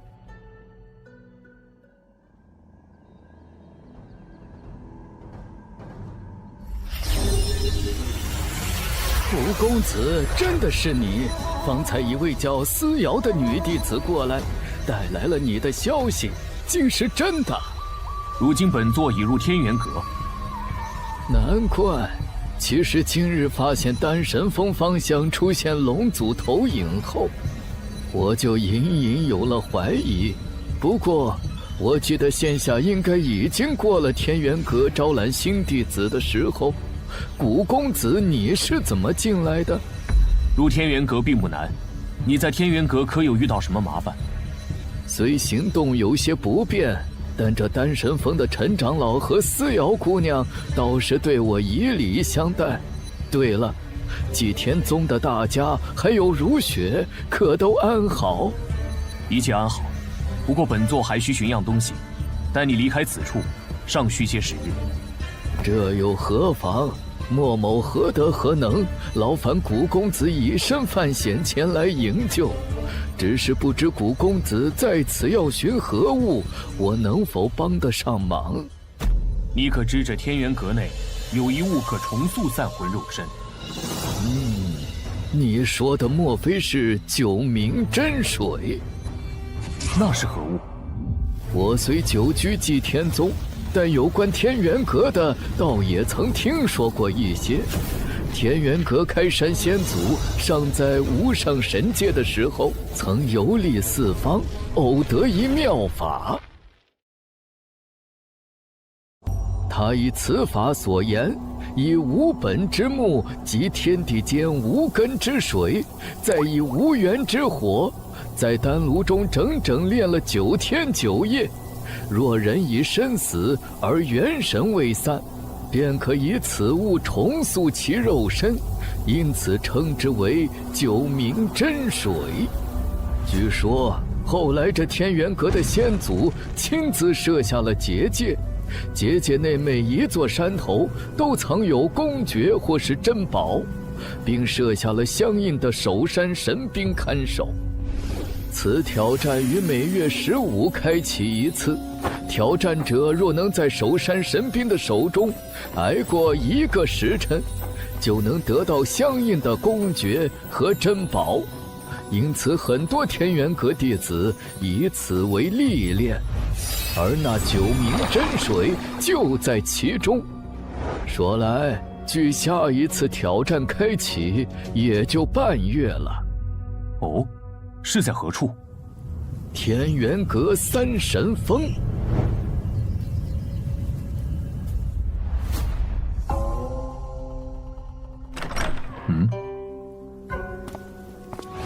古公子今日是要去三神峰，思瑶师姐心下走不开，特嘱咐我来引路。天元阁各峰虽各有各自的禁制，但阁内也有不少公共的区域，毕竟弟子们也只能拜入其中一峰。如此一来，大家也需要有学习其他东西的地方，比如主修武道的弟子当中也有一些想学正道或者丹道，主修丹道或者正道的也需要修炼一些武道傍身。而这三神峰就是一个面向天元阁众弟子开放的，可供众弟子获取资源的修炼圣地。这天元阁倒是很看重弟子的各项能力，如此看来，能一跃崛起至威胁到各宗也不奇怪了。古公子，我们到了，这里就是三神峰了。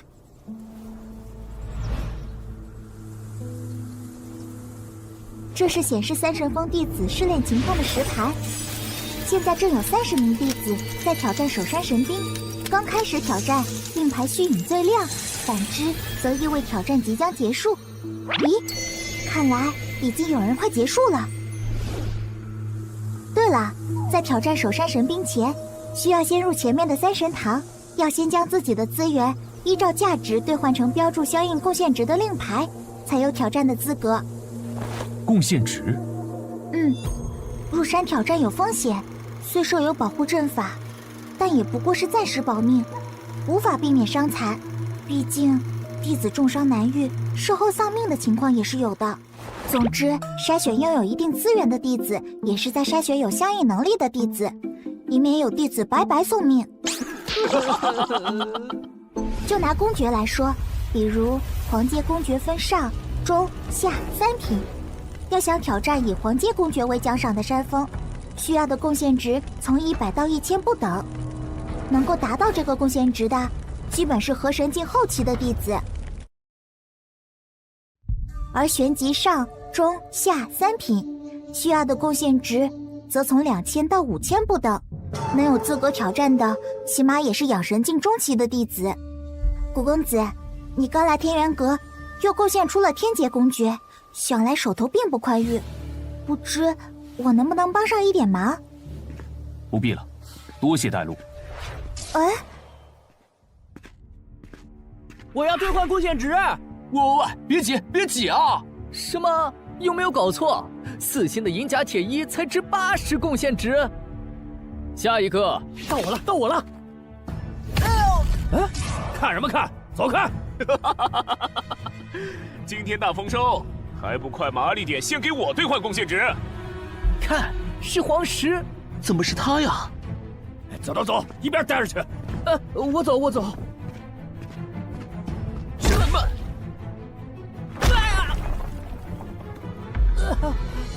都安分点儿，别不识好歹。这黄石真是越来越嚣张了，真倒霉。嘘，忍着吧。听说他那寒冰掌又长进了，谁敢得罪他呀？快算！是。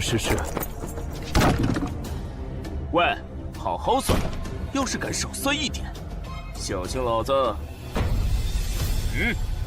啰嗦！你是什么人？真是不知天高地厚！我看你是活腻了吧？寒冰掌！快运功抵御，是寒冰掌！这刺骨的寒意，这掌法怕是已经升级为玄阶上品了吧？皇室这是要杀人呐！这就是玄阶上品公爵的威力吗？好恐怖！这寒冰掌是将浑身无形的天道之力凝聚于掌心，化为凌厉的寒意。不过太弱了。是外门弟子，好大的口气！周遭已被皇石所冰封，他无法避其锋芒，垂死挣扎罢了。只是为何以剑锋相抗衡？是啊，谁不知道利用相克之道，以火还击才是正道啊！什么？寒冰掌竟被他的剑锋以绝对的力量破了！不可能！为了升级寒冰掌，可整整花了5000多贡献币呀！要杀了！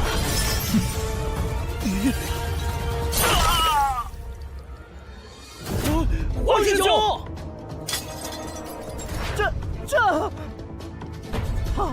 他竟然杀了黄石！黄石的寒冰掌应是玄阶上品公爵，这小子修炼的莫非是地阶以上的公爵？等等，这人我想起来了，我在丹神峰见过他，他是古玄尘。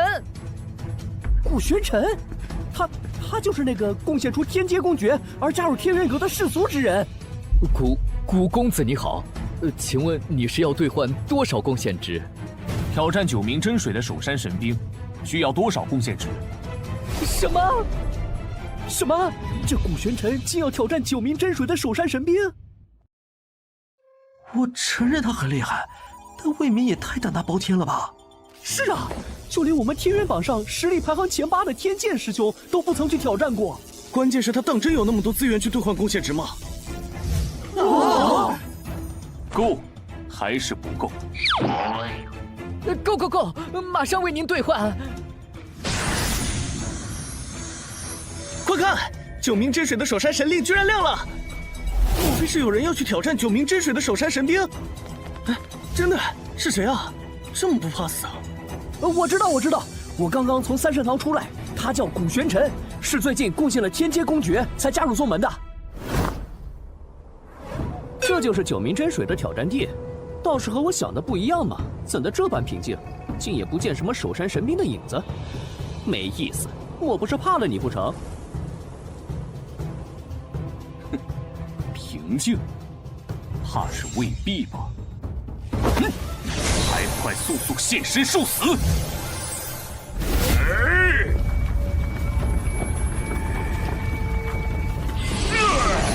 嘿嘿，小子，看来你已经把这家伙激怒了，不太妙啊。这东西虽速度尚可，却没什么出招技巧。那么，剑诀！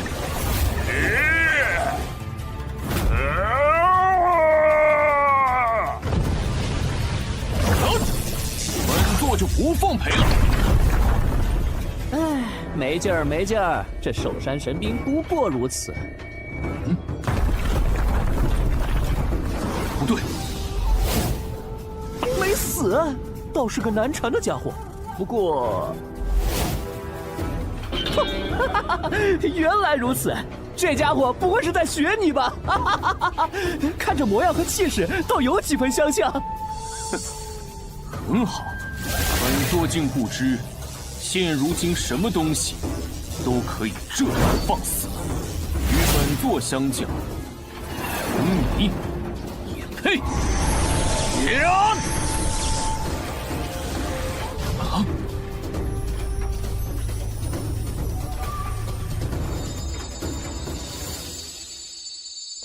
那座山不对劲儿，明明在结界内，怎会如此震荡？是啊，难道就连先祖的结界都稳不住那守山神兵了吗？这是怎么一回事啊？试炼时限是1个时辰，虚影光芒消失，则表示时辰已到，试炼终止。坚持下来的人便可以带着奖励出来了。可试炼已经开始有一阵子了，为何唯独这块令牌虚影的光芒没有减弱分毫？那现在的情况，莫非意味着没有实现，生死不论？1个时辰快到了，神令虚影依旧没有变化，顾玄尘怕是凶多吉少了。确实，哼，谁让他那么狂？以为杀了个黄石就无敌了吗？你们在说什么？天剑师兄，天剑师兄，听说有人在挑战9名真水的守山神兵。天剑师兄是古玄尘，只是他已经进去快1个时辰了，神令虚影始终异常，怕是已经……哦，原来是那个传说中的武道天才。若真是如此，倒是可惜呀。活该！那古玄尘不但坏了师尊的好事，听说连思瑶师妹都颇为中意他。哼，古玄尘算什么天才？师兄，你才是当之无愧的天才！要不是你低调，早该是我们天元榜前3了。没错，就是。大家过奖了。哎，思瑶师姐来了。思瑶师妹也来看热闹。方师兄，我的一个朋友今日来挑战守山神兵，我来看看。思瑶师妹担心的可是古师弟，情况似乎不太妙，你可要做好心理准备啊。先前我参加试炼的时候，他倒是百般推脱着不来。我已经听说了，不过现在情况虽然有些异常，但也不能证明古师弟一定遭遇了不测。思瑶师姐居然这么信任那个古玄尘，看来传言是真的，他当真喜欢古玄尘。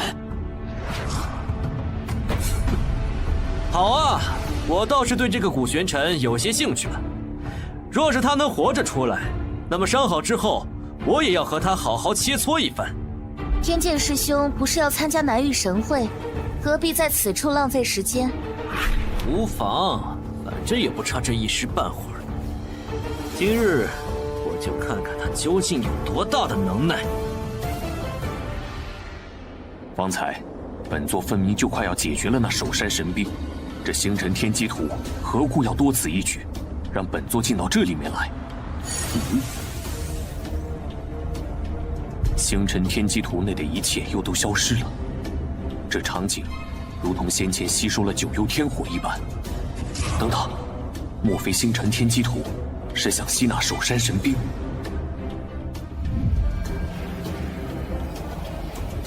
哦，果真如此。守山神兵是由阵法师打造而成的，在其身上刻画阵法，提供力量，同时又以无上神界独有的附灵手段，给予了简单智慧的神器。但神器无论再怎么像人，都终归不是人，如同九幽天火。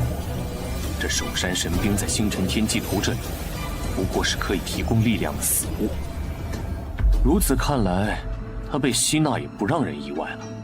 不过，本座倒是好奇接下来的变化。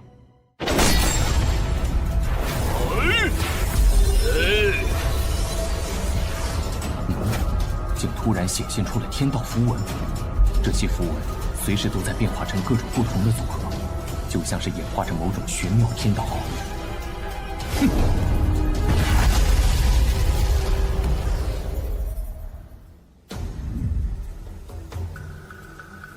一个时辰已经到了，古公子为何还未出来？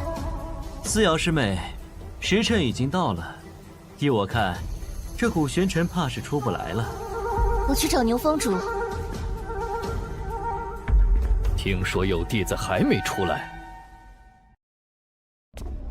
牛峰主，丹峰弟子古玄尘尚未出来。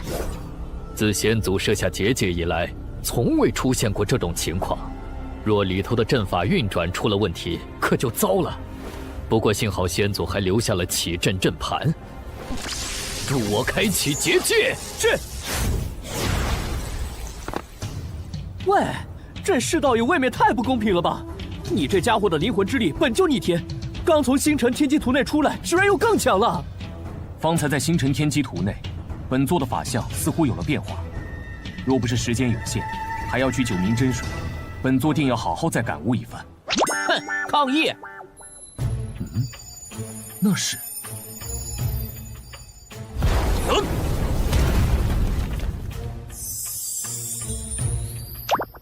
这般无尽的天道之力的气息，看来这就是九冥真水了。原来守山神兵消失后，九冥真水便会主动出现，如此倒是少了本座一桩麻烦。有人。古玄尘，原来你在这里啊！你许久未出，幸好没事。咦，守山神兵呢？我们绕了这么一圈，照理说早该出来了。我看根本就是守山神兵没有出现，让他白白捡了个便宜吧。天剑师兄，你说话是不是太难听了？哎，思瑶师妹，不是我说话难听，难不成是古玄尘他一人就打败了先祖设下的守山神兵？就算他有这能耐，那此处也该有神兵的残骸吧？这古玄尘就是个简陋的废物，说不准他根本就是领悟不了天阶公诀，才会献给天渊阁。至于洛阳城的那对兄弟还有黄石，想必也是因为无能才打不过他。哎，对了，既然古玄尘不过是只纸老虎，我现在就当着思瑶师妹的面杀杀他的威风，也好让他明白谁才是真正的男人。师兄，牛峰主，按照三神峰的规矩，要通过守山神兵1个时辰的试炼，才能获取资源，这可是先祖定下的，是与否？这自然是。古玄尘，你要拿走九冥真水也可以，那就让我来代替守山神兵重新考核你。若你能通过我的考核，也算通过。天剑师兄，这本与你们五峰无关，你管的似乎是有些宽了吧？无妨。哎，你……本座想要的东西，你有9条命都拦不住。但方才本座正好也还没有尽兴，那就陪你玩一玩。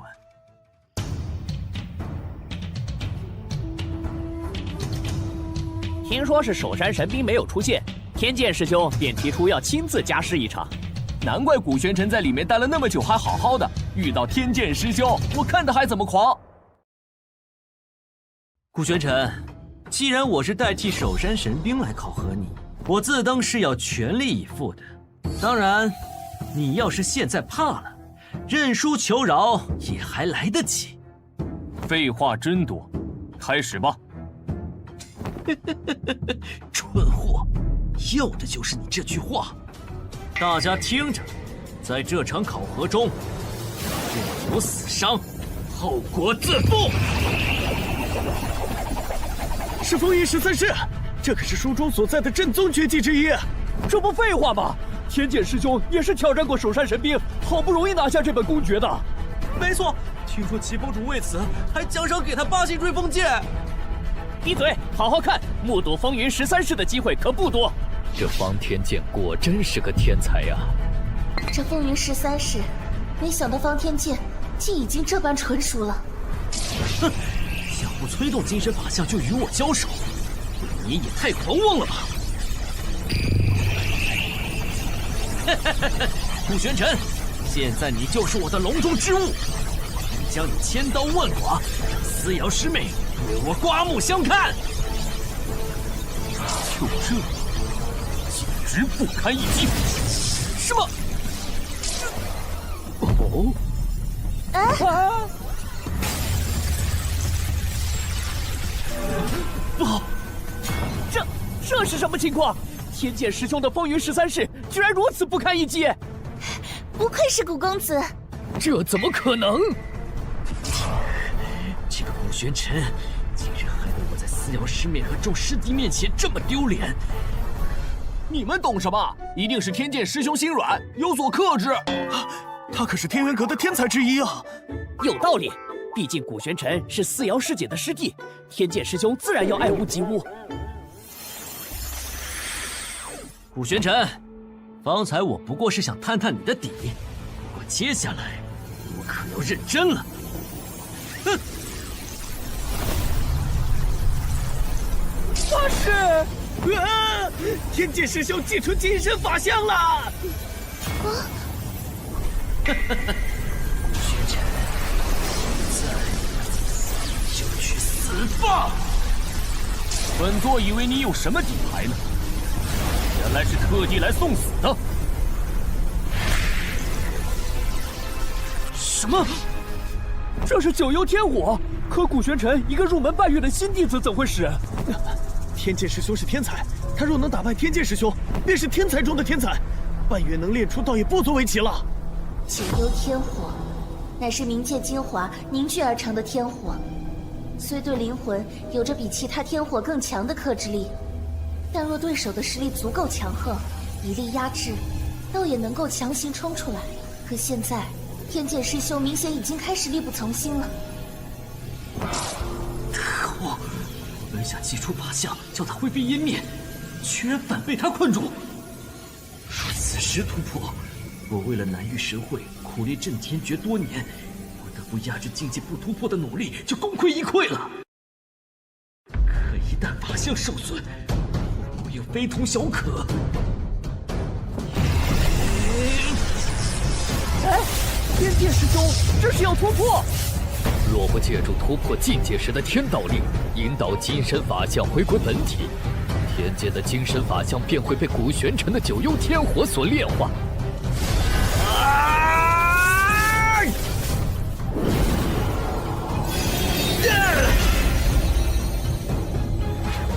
古玄尘，你竟敢害我破功，伤我法相！今日必将你抽尽八皮，挫骨扬灰！天剑师兄努力了这么多年，就为了南域神会，可现在不但功亏一篑，连法相金身都被古玄尘重伤了，这个仇算是结大了。等等，你们看！啊！落败之犬，大言不惭。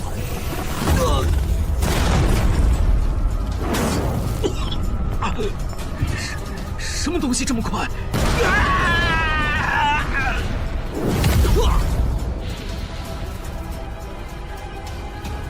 古玄尘他竟然杀了天剑师兄！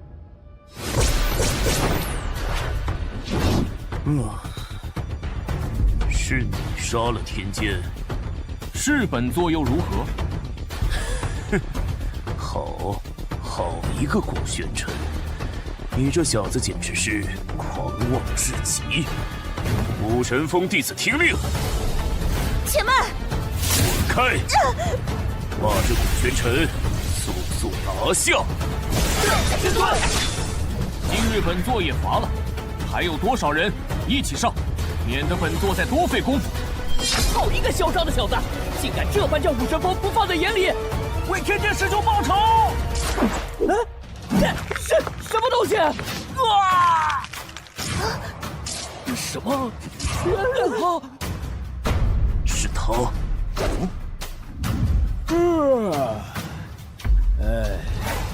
谁？是谁在那里？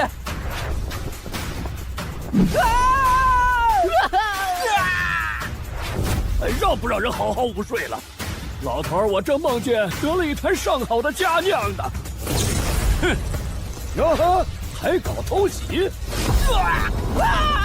救命啊！老的带小的，这么多人欺负我个小老头儿，忒不地道！一身酒气，成何体统？还真的，老头子，我也许久没有松松筋骨了。蠢货，还不快滚开！少碍事！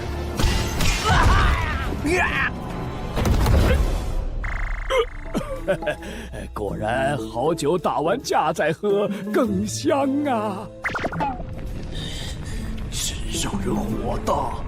原来是缥缈峰的那位长老，难怪这般随心所欲。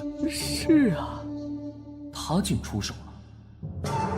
秦长老，您是为了古师弟的事情来的吧？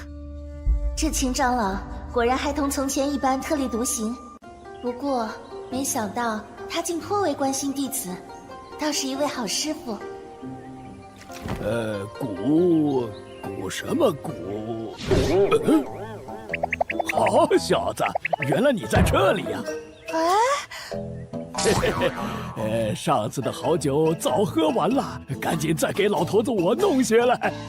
原来是我想多了。秦三班，你少装糊涂！你的弟子古玄尘杀了天剑，难不成就这么算了？你杀的？他说的可是真的？是。啊，知道了。所以呢？齐峰主，这场比试本就是天剑师兄主动提出要代替守山神兵考核古玄尘的，而且说了生死不论。你若不信，牛峰主也在，天元阁在场弟子也皆可作证。确实如此，因为9名真水的守山神兵似乎是出了一些纰漏，天剑便提出要亲自考核古玄尘。我好像是听到天剑师兄这么说了。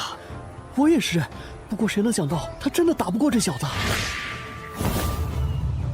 方天剑这个蠢货，本以为他教训这小子绰绰有余，还想着事成之后他继续参加南域神会，为我争夺资源。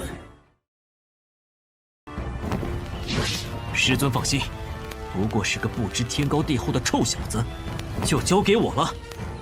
如今反被古玄尘这刚入门的小子杀了不说，还留下了画柄，真是无用至极。叽叽喳喳的，甚是烦人。嘿嘿，小子，你也这么觉得吧？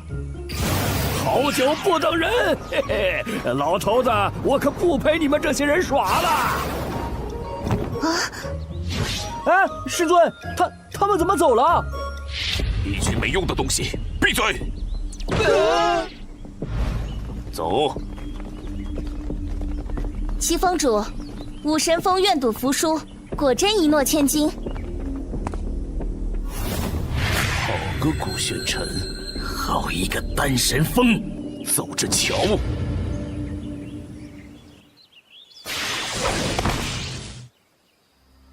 你为何要帮本座？你这小子脸皮倒是厚，老头子我不过是闲吵，这才顺便活动活动筋骨。方才那一掌，你受伤了，此处无他人，不必再忍。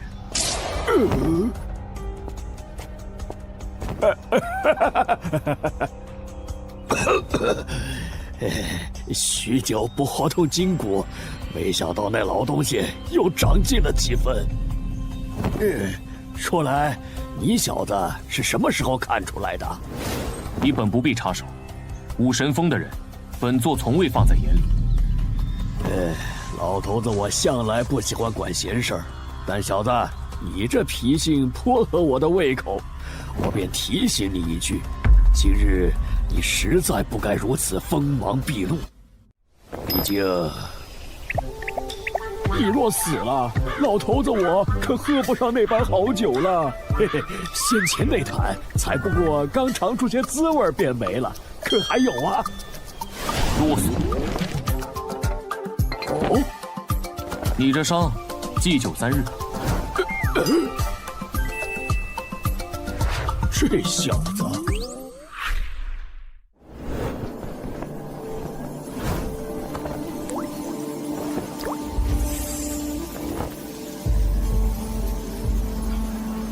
大家，别来无恙啊！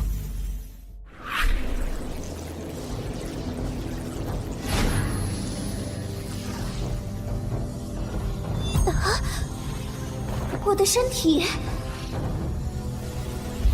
我不是在做梦吧？我好像有知觉了，这是怎么回事啊？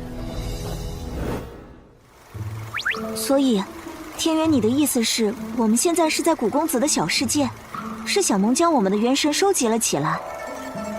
抱歉，小萌虽然集齐了大家的元神碎片，但是没有办法帮大家恢复人形。这有什么？没想到我们还能再度相聚，我还以为自己死定了呢。是啊，小萌，我们还没感谢你呢。看此地灵气如此充沛，想来师尊如今身在无上神界，必然一切顺遂。等等，可是我们不是无法再修成人形了吗？哇，原来不是在做梦！好疼！师兄，你又干什么？我知道了，是古公子。莫非他真的去了天元阁，找到了那宝物？大家都醒了，身体可还有何不适？古公子，真的是你！古公子，师尊，太好了！想不到我们还有重逢的一天。主人，小萌还可以再见到你，好开心啊！古公子，你是如何拿到那宝物的？天元阁的人可有为难你？无碍，不过是有只不知死活的苍蝇，解决它略耽搁了些时间。古公子，那你现在还在天元阁之内？没错，本座杀上无上神界，便是为了寻那祭天宗的关山月报仇。如今虽大仇得报，你们也都苏醒，但本座受人之托，在此还有一事。待此事解决后，本座亦不欲回圣域，大家可自行打算。师尊，你可是还想继续在无上神界寻找其他师兄师姐的下落？当年，本座武道、阵法、丹道、占卜无所不能，培养出无数青云大陆绝顶高手，却因封印，久久未能突破炼气境，滞留青云大陆万年。直至你与千邪、龙影、紫薇相助，本座终于引破虚劫雷，轰开丹田通路，突破了那万年不变的炼气境。如今本座修为日益精进，又岂可忘了四散在各地的弟子？上天入地，本座势必要找回大家。也是，在这小世界内沉睡许久，倒是颇为怀念和大家一起纵横着天地间的日子了。师尊，寻找诸位师兄师姐，又怎能少得了我逍遥？这是本座门派内之事，若继续与本座同行，关山月之类的小人只会更多。你们可要再自行打算。我岂是贪生怕死之人？更何况在何处又不是历练？罢了，闲着也是闲着，本姑娘便也闯一闯这无上神界。既来之则安之，古公子也算我一份。还有小萌，小萌也要留下来。你们好，既如此，本座明白了。你们尚且先在小世界内韬光养晦些时日，待其恢复，再同本座一道前行。是。你说的可当真？古玄尘拿到了9名真水，还轻而易举地杀了方天剑。千真万确，方天剑不服古玄尘，取得9名真水，以考验为名，与其立下生死状决斗，却死在了古玄尘手中。齐峰主想对古玄尘动手，被秦三班长老拦下了。秦三班，原本他收古玄尘为徒，我便颇感意外，没想到现在又管起闲事来了。对了，命你调查那古玄尘的来历，可有结果了？这说来也奇怪，除了能查到那古玄尘来自洛阳城，其他的一概没有线索。这小子就像是凭空出现的一般。哦，一个性格孤僻、来历不明、身怀天劫公爵、武道修为又神秘莫测的小子，当初若不是为了天劫公爵，也不会让这古玄尘加入天元阁。这小子年纪轻轻，却过于锋芒毕露，性子又如此狂傲，终究是不好把握。还有这齐峰主多年来压制各峰，也颇为嚣张。阁主，您就任由他这么下去吗？急什么？先前要你办的事情准备的如何了？弟子早已传信松州各宗掌门，7日后齐聚天元阁。好，若计划成功，天元阁不仅会是松州在南域神会中最大的赢家，而且还将成为松州唯一的宗门。说来，南域神会在即，也不知道古玄尘那来历不明的小子会不会横生枝节。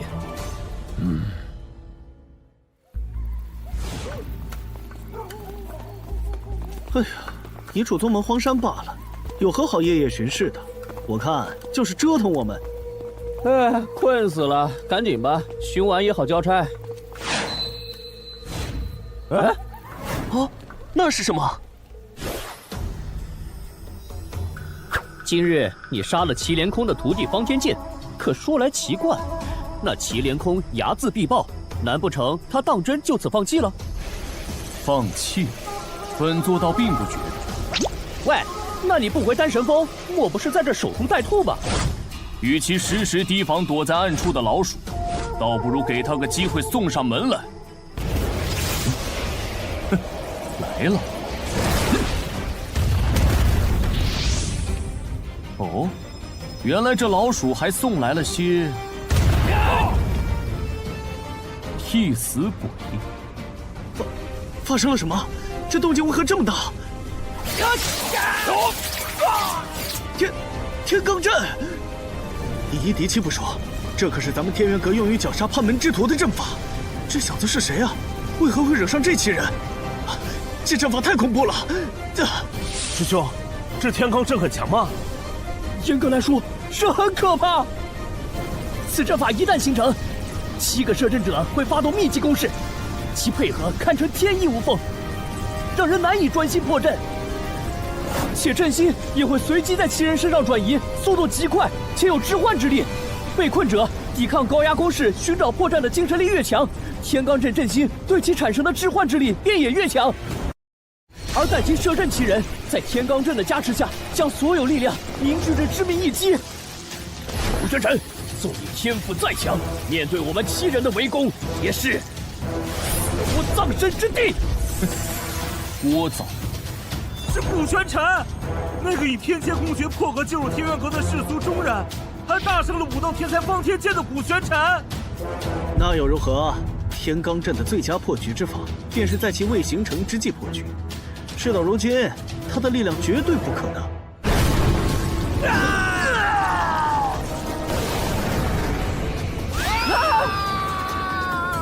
错了，这小子究竟是什么逆天的存在啊！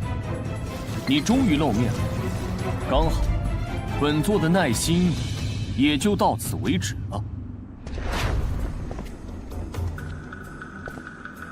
刚才一瞬间，我倒觉得杀了你有些可惜了。知道这古玄尘轻而易举就杀了我辛苦栽培多年的首席弟子时，只是觉得他不过是个颇有天赋的狂妄小子。但方才亲眼看见他是如何破解了天罡阵，并瞬间杀死了7个人，才发现此子倒是比我想象中的有些能耐。哼，今日三神峰之事，洛双江又岂会不知？那胆小鬼却没有半点动作，看来是对你有所忌惮。他怕你，我却不怕。顾玄尘，是谁派你来天元阁与我作对的？你未免也太高看了自己。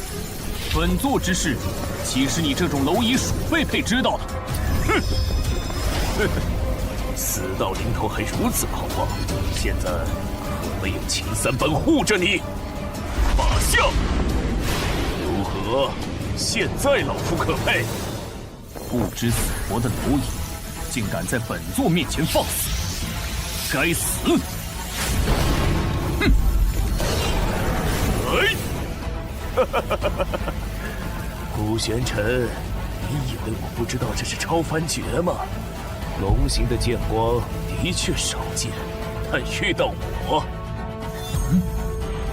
哎，也不过如此。你当众杀我武神峰首席弟子，害得我在天元阁众人面前颜面尽失。若不是秦三班出手，你还能站在此处与我一战？哼！现在你以为刀俎下的鱼肉，任我宰割？顾玄尘，受死吧！哎！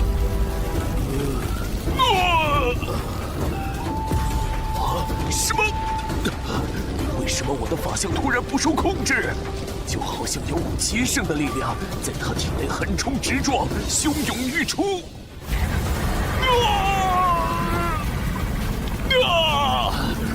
我的法相精神！好了，本座也该送你上路。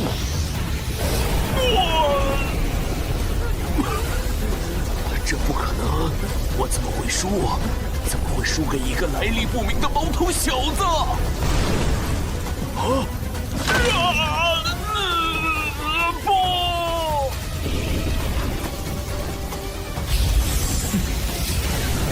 还不快给本座滚出来！哈哈哈哈！竟能挡住我这一击！顾玄尘，你这后生倒是不错。原来是你！螳螂捕蝉，黄雀在后。这天元阁内一个个都想要你的命。顾玄尘，你看看你自己，还真是不讨人喜欢。找死！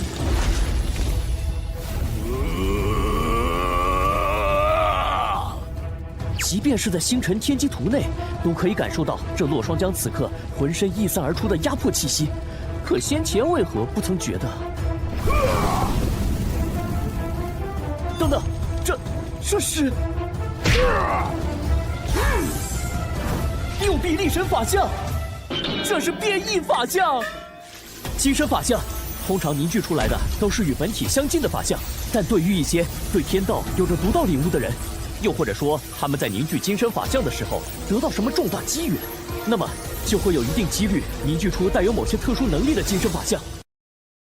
这种变异法相不仅可以令人拥有着非凡的实力，更重要的是，本体与法相的融合，往往会出现令人难以想象的实力蜕变。哼！区区龙形剑光，顾玄尘，你以为我是祁连空那个废物吗？冥顽不灵！既然你一心求死，我便即刻成全了你！哈哈哈哈哈哈！不好！你这龙形剑光一旦被六臂力神法相击中，就瞬间被消解了。麻烦！哼！顾玄尘，现在也该从天元阁消失了。小子，小心啊！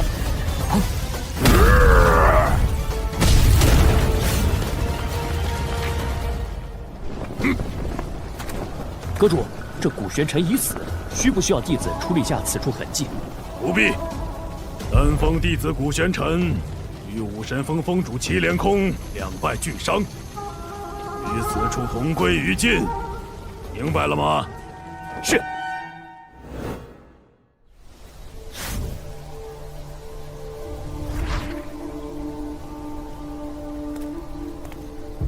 麻烦通传阁主，丹神风思瑶奉命来见。莫无涯那边，炼制九龙神丹一事可有进展？回阁主，尚未有进展。都这么久了，他还是没有炼制出九龙神丹，该不会是故意的吧？无涯长老应不会如此。况且炼制九龙神丹的确可遇不可求。听说阁主邀请松州各宗长老几日后齐聚天元阁，那无涯长老是不是也该回祭天宗了？是啊，这么一说，趁此机会，莫无涯也该回自己的宗门了。是，来日方长，相信日后咱们天元阁总有机遇再炼制出九龙神丹的。不过，到时候这祭天宗，怕是早已在无上神界不复存在了。其实今日思瑶原本也有一事想要求见宗主。哦，这倒是巧了。看你这担忧的模样，思瑶，是何事啊？阁主，你可还记得古玄尘？哦，是不久前加入缥缈峰的那个弟子吧？昨日在三神峰，天剑师兄自愿立下生死状，以考核之名挑战古师弟，却败于古师弟之手。齐峰主盛怒，欲杀古师弟。当时虽被秦长老阻拦，但今日古师弟却不见踪影。思瑶，你这是何意？阁主，天剑师兄好战，古师弟本无意与其纠缠，可既生死已定，就该愿赌服输。齐峰主昨日在众人面前都这般要置古师弟于死地了，思瑶不得不怀疑古师弟失踪，怕是与齐峰主有关。你说的确有几分道理。再说了，这古玄尘虽只是个新弟子，但天赋过人，我也很是欣赏。此事我会好好处理。谢阁主。阁主，何事？有巡山弟子来报，昨夜瞧见古玄尘和武神峰的人动手了。什么？当真？千真万确，弟子不敢妄言。且弟子方才又去了趟武神峰，才得知齐峰主自昨夜离峰，也至今未归。祁连空也不见了，他究竟在搞什么鬼？阁主，好了，思瑶，我知道你的意思。祁连空身为武神峰峰主，若当真徇私泄愤，我必不会坐视不理。随我走一趟。是。古师弟，怎么了？阁主，你们要做好心理准备。祁连空死了，死中竟还这般可怖。这是怎么一回事？阁主，齐峰主死后，尸首应该被泄愤凌虐过，手段极其残忍。怎么会这样？而且，那几名武神峰弟子也皆已丧命。古玄尘呢？可有下落？此处暂时没有发现他人，不过弟子方才又命人仔细问了一遍那巡山的3人，他们并未瞧见齐峰主对古玄尘出手，不知是不是这7人擅自出手，齐峰主赶来阻拦才……不可能！若是没有授意，武神峰的人怎么敢？思瑶，我知道古玄尘是你们丹峰的人，但齐峰主身为一峰之主，如今死得这般凄惨，而这古玄尘却偏偏下落不明，谁是谁非，你我虽未亲眼所见，但若不是心虚有愧，他有几会不敢露面？可是，况且南域神会在即，事关各宗门的核心利益，你又如何确定不是有人盯上了我们，指使古玄尘杀我阁中翘楚，扰乱天元阁？指使？放心，我相信此事与你们丹峰无关，毕竟这古玄尘才入门没多久，来历也甚是不清。不过我既是阁主，也不能有所偏颇，为了天元阁，也为了给武峰一个交代。思瑶，对这般手段残忍的人，我们断不能不明不白地将他放过。古公子他深不可测，又与无涯长老相熟，我确实也曾怀疑过他的来历。现在他为何突然消失了？难道真的像宗主说的那样？思瑶，知道什么，是吗？可若不是古公子，小雪怕是出不了云兽岭，师尊的毒也不知何时才能解。丹神峰更是不知要受制于那祁连空多久，我又岂能怀疑古公子？阁主，似瑶不知。哦。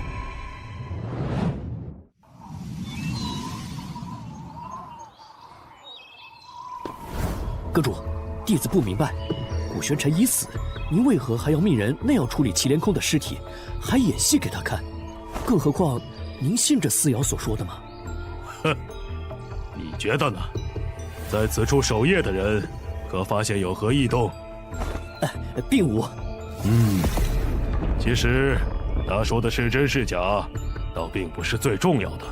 最重要的是，古玄尘这小子锋芒太甚，又不可控。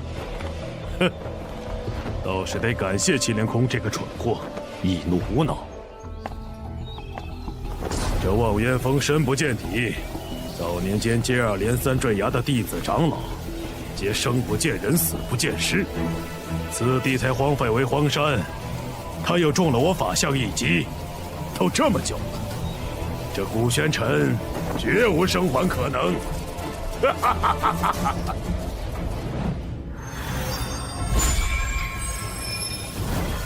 本座这是参悟了多久？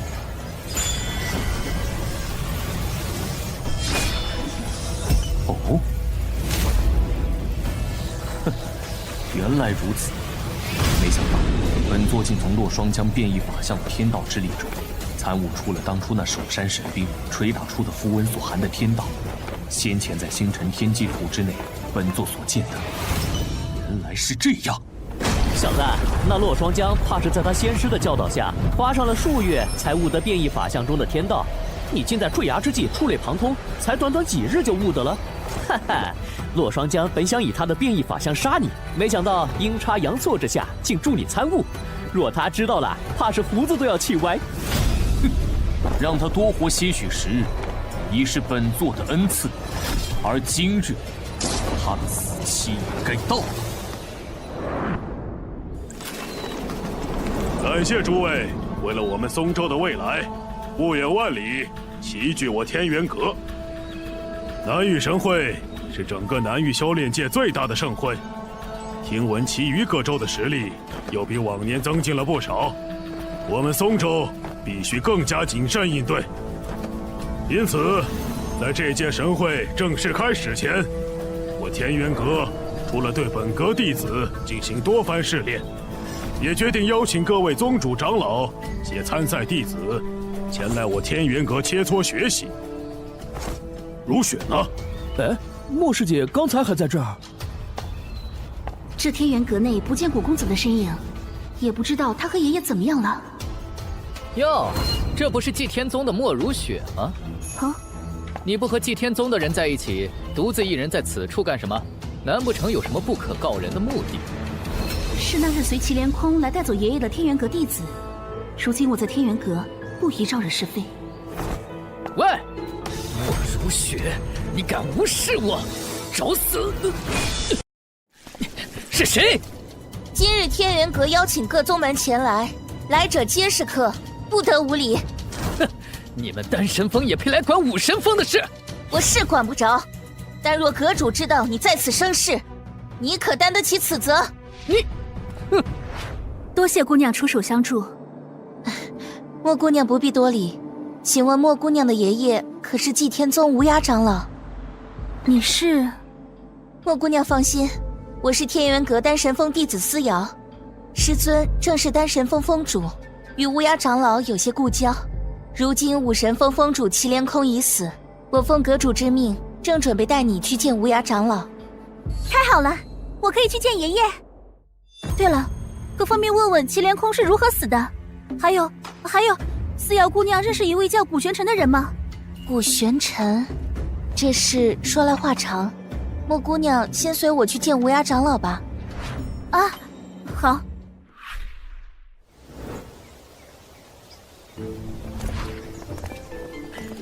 我奉阁主之命，带人来见无涯长老。开门。是。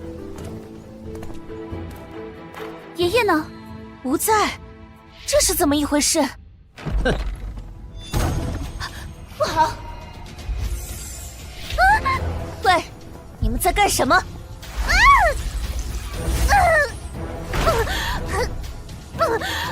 莫姑娘，没用的，这是丹房里的防御结界，连御魂境的长老都奈何不了。而受困之人，若是不能一击破开，使出的天道之力越强，被反噬的也会越狠。什么？思瑶师姐，你知道就好。放心，在这里头安全得很。明日一早，你们便能出来了。你们好大的胆子，竟敢擅自启动丹房内的防御战法！我定要禀明宗主。爷爷呢？你们把我爷爷怎么样了？哈哈哈哈！禀明宗主啊，就是宗主下令将你们困在此处。而过了今日，莫无涯，哦不是整个松州，便都是我们天元阁的天下了。什么？什么人擅闯？当本作者，杀无赦。古玄尘，古公子。古公子，你为何会出现在这里？祁连空死了，宗主他说是你所为的。祁连空自寻死路，死不足惜。至于洛双江，偷袭本座，也该死。古贤琛，爷爷他不知道被天元阁的人带去哪里了，我怕他。是无涯长老让本座来此处。爷爷。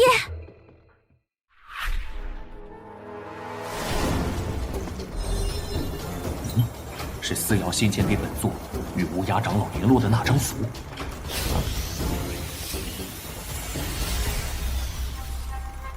哦，看来无涯长老早就预料到阁主会设此局，才会不顾自身安危，以血书符通知古公子。爷爷，想逃？不要杀我！公子饶命啊！无涯长老在何处？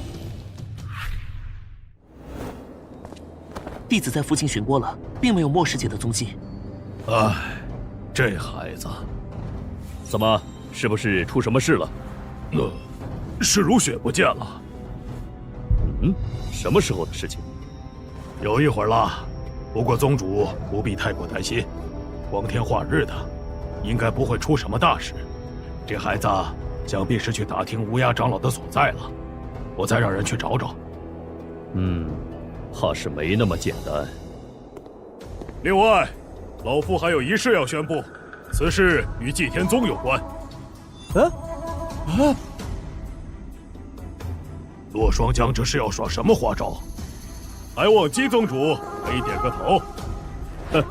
洛阁主客气了，不过你这话究竟是何意？还不快请人上来！我没看错吧？这不是祭天宗的莫无涯吗？没错，就是他。可他怎么和天元阁的人在一起？说来，方才姬长风露面的时候，我还奇怪莫无涯可是能炼制出九龙神丹的，如此场面怎么没有一道来？相信大家都知道，无涯长老曾炼制出九龙神丹，因此老夫便派人代表天元阁，邀请他前来切磋交流。想来也是天意，天元阁弟子思瑶顿悟之下，竟也炼制出了九龙神丹。什么？天元阁的弟子也炼制出了九龙神丹？一定是莫无涯传授的，否则一个小小弟子怎么可能这么巧就顿悟了？可从未听说祭天宗还有人能炼制出来，这莫无涯岂不是胳膊肘往外拐了？洛阁主，你究竟想说什么？如今无涯长老在我天元阁生活了一段时间，与我哥弟子颇为投缘。若是他有了新的选择，还望姬宗主不要阻拦。天元阁这是又要挖人呐！这哪是挖人啊？今日当着松州各宗的面儿这么说，这明晃晃在打祭天宗的脸，抢人啊！洛双江，你简直欺人太甚！王长老，哎，王长老误会了，老夫也不是喜欢抢人所难的人。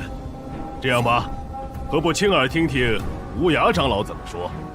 无涯长老，你可还想回祭天宗？若是想回去，我天元阁绝不阻拦。乌鸦长老，接下来就看你的选择了。刚才洛霜将威胁我，给我看的镜中之景李如雪受伤了，也不知道古公子现在有没有找到他。莫无涯怎么不说话呀？莫非他真想入天元阁？正所谓人往高处走，水往低处流。天元阁如今是松州第一势力，有什么可奇怪的？当然，你们在场任何一个门派，若是能吸引到我天元阁的人，他们想转投于你们，我们也绝不阻拦。毕竟强扭的瓜不甜。好，此话当真？谁啊？什么人？大胆！何人敢在此撒野？几日不见，连本座都不认得了。爷爷，玄尘！不，怎么可能？玄尘分明已经坠崖而死了。古玄尘，这名字为何听着如此耳熟？我想起来了，听说先前洛阳城有人一战闻名，且以天阶公爵拜入天元阁，那人便叫古玄尘。可这古玄尘怎么会和祭天宗的女子在一起？太好了，是古公子！爷爷，我还以为再也见不到你了。爷爷没事，如雪你怎么样？以后万不可这般冲动来寻我了。快看，莫无涯走向了古玄尘和那祭天宗女子。无涯长老，你这是何意？老夫年事已高，早已习惯了在祭天宗生活，这便是老夫的选择。怎么，洛阁主不会是要反悔吧？就我看，这位古公子与我们祭天宗颇为投缘，不如就加入祭天宗吧。哈哈哈哈！哦，好，原来如此，看来这古玄尘本就是你们祭天宗的人。我天元阁为了松州的发展，邀请乌鸦长老到阁内炼丹，你们祭天宗居然还派暗探潜入。洛阁主言重了，你既是为了松州，我们祭天宗又怎会派什么暗探？不过是强扭的瓜不甜，这位古小兄弟与我们祭天宗更为投缘罢了。哼！方天剑虽也曾打败过首山神兵，但在我看来，他在天元阁不过如此。你能打败他，也不算什么。哼！古玄尘，你背叛天元阁，今日就由我顾长青来清理门户。这是天元阁的镇道天才顾长青吧？据说他的六合阵盘、六道阵法环环相扣，生生相惜，凶险异常，就连我家师尊都不敢轻敌。与阵法师交手，最忌讳的便是个阵法师先行布阵的机会。毕竟一旦被困，面对着阵法师环环相扣的阵法，再想要脱困，那就难上加难。更何况还是面对顾长青这种天才。哼，没错，这古玄尘看来是要为他方才的狂妄付出代价了。哈哈哈，连我的阵法道书都破不开，还没告诉你，我还专门布置了一层空间阵法。简单的说，就是即使你现在粉身碎骨，也插翅难逃。就凭你，哼！今日你还不够格当本座的对手。顾师兄，你怎么样？什么？顾长青的六合阵竟被古玄尘破了？我连他出了什么招都没看清。古玄尘出招了，我怎么感觉他方才分明就没有动了？能把顾长青伤成这样，这古玄尘有两下子呀！哼，古公子方才也就使了一成力，岂会将这等小角色放在眼里？这古玄尘方才分明只使了一成，便将顾长青伤至如此，且他周身的天道之力似乎更甚几日前了，倒是有趣。爷爷，那陆双真的眼神好古怪，我们要不要提醒下古玄尘？走，如雪，我们先下去。我也许久没和宗主还有汪长老叙旧了。爷爷，可古玄尘他还……你能看出来，古公子自然也能看出来，他心中自有打算。我们若在这儿，反倒碍手碍脚。更何况，虽然不知道是什么原因，但方才那么近，我能感觉到古公子相较从前，功力又愈发深不可测了。咦？哈哈哈！弟子们终归是年轻气盛，让各位见笑了。如今南域神会在即，各宗门应为一体，何必又闹出什么嫌隙？是吧，姬宗主？这老东西又想玩什么花样？说起来，小谷啊，你这后生颇有天赋，当初何必隐藏身份来我天渊阁呢？看来我们之间一定有什么误会。哦，误会？前脚还想杀人灭口，现在倒笑眯眯说是误会。这洛双江才是两副面孔的老狐狸，怕是没少用祁连空借刀杀人呐。哈哈哈，正所谓不打不相识。好了，把老夫准备的东西抬上来。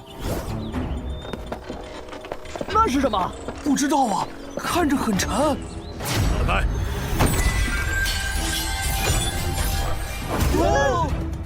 修炼之路，人们能记住的，永远都是真正的王者。各位都是青年才俊，因此老夫特准备了这箱宝贝。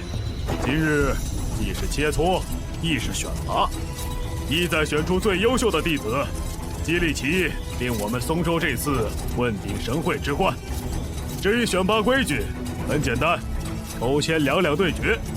为节省时间，擂台上2场比赛将同时进行。那是6星的流星镖，我曾在珍宝册上见过，那把刀一看就不是凡品，与我店的回旋斩倒是相契。早便听说天元阁不乏各式珍宝武器，一看果然名不虚传。今日我定要全力以赴。小谷啊，你这等人才若是埋没了，当真是可惜。既然来了，便也应当有资格争取。那晚他竟大难不死，不仅破了我丹房的结界，救出莫如雪，刚刚还废了我阁中弟子武玄尘。这次老夫定不轻易放过你。这些东西，你以为本座看得上吗？哦，那你想要什么？我天元阁未必给不起。不是什么值钱的东西，只是本座恰好对你的这条命颇有些兴趣。我没听错吧？这古玄尘说要洛阁主的命，简直荒唐！他虽有几分能耐，但也太目无尊长，太嚣张了吧！古玄尘，我天元阁岂容你放肆？有种你我便来打一场！哈哈，小子，看来想杀洛双江，你还得解决不少绊脚石啊！哼，本座倒正好还想松松筋骨。既如此，本座便也来凑凑热闹，先陪你们玩一玩。宗主，无涯长老，这段时日委屈你了。形势所迫，宗主也实属无奈。而且在这天元阁中，有陈峰主、思瑶姑娘，还有古公子赵福，老头子我也算不上委屈。无涯长老，你这也算是归队了。说来，如雪你究竟去了哪里？又怎么会和古公子一起来的？宗主，汪长老，如雪擅自离队，回到祭天宗后定好好认罚。只是我实在是担心爷爷，便想打探些消息。无涯长老，你这也算是归队了。说来，如雪你究竟去了哪里？又怎么会和古公子一起来的？宗主，汪长老，如雪擅自离队，回到祭天宗后定好好认罚。只是我实在是担心爷爷，便想打探些消息。当时我被天元阁弟子纠缠，幸好有思瑶姑娘替我解围，并说奉洛双江之命带我去见爷爷。不想我二人却双双中了洛双江的诡计，幸得古公子相救。思瑶姑娘也定是被洛双江诓骗。说来方才倒是未见思瑶姑娘和陈峰主。如雪，他二人现在在何处？一炷香前。古公子，莫姑娘，想不到阁主竟然连我也算计进来。当初我还差点怀疑古公子。其实从前日师尊前去见阁主起，便未曾回丹神峰。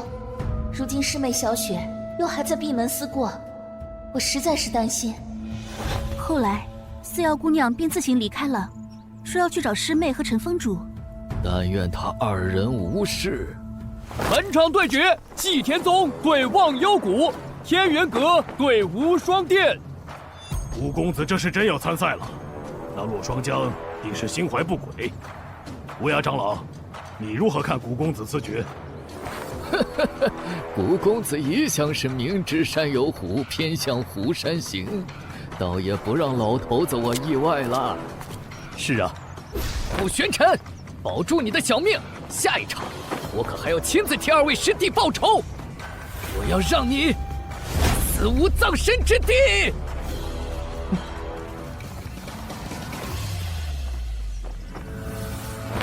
能打败顾长清，你很强。在下忘忧谷韩三冲，还请古兄赐教。出招吧！或许我打不过你，但面对高手，总要切磋一番才能舒心。古兄，那我就不客气了。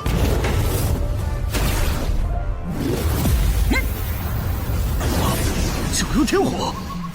啊，这不是天元阁丹神峰的九幽天火？古公子何时会的这招？乌鸦长老，你可曾见过？先前倒未曾见过古公子使过这一招。他在天元阁上不足1月，不仅学会了九幽天火，且这道火竟还如此精纯，真是后生可畏呀！九幽天火最厉害，分明是不屑动用自己的法相极身。看来得使出全力，让古兄使出高招。快看，韩三冲使出了他的杀手锏。据说韩三冲的这招杀手锏爆发力极强，曾有其一人越境单挑多位御魂境强者的传说。啊，这是体相合击技。这韩三冲的本体以及金身法相，其实攻击力都不算强，但若是这两股力量撞击在一起，便会爆发出恐怖的力量。这便是历代修炼者领悟到的一门至强攻击手段——体相合击技。不过，这需要对两股力量控制入微，否则稍有差池，未曾伤敌，自己便会因为受到力量冲击的反噬而受伤。当然，若是能控制好其爆发出来的力量，从某种程度上来说，不会弱于一些御魂境后期强者的重击。这韩三冲为了挑战你，看来颇下血本呐。这样的手段，若是对上任何一个其他参加选拔的人，也许都会有着一定的先机。只可惜啊，遇到的是你小子这样恐怖的家伙。确实比刚才那个废物强了些许。可惜呀！一剑破万法。什么？霸道的天道之力！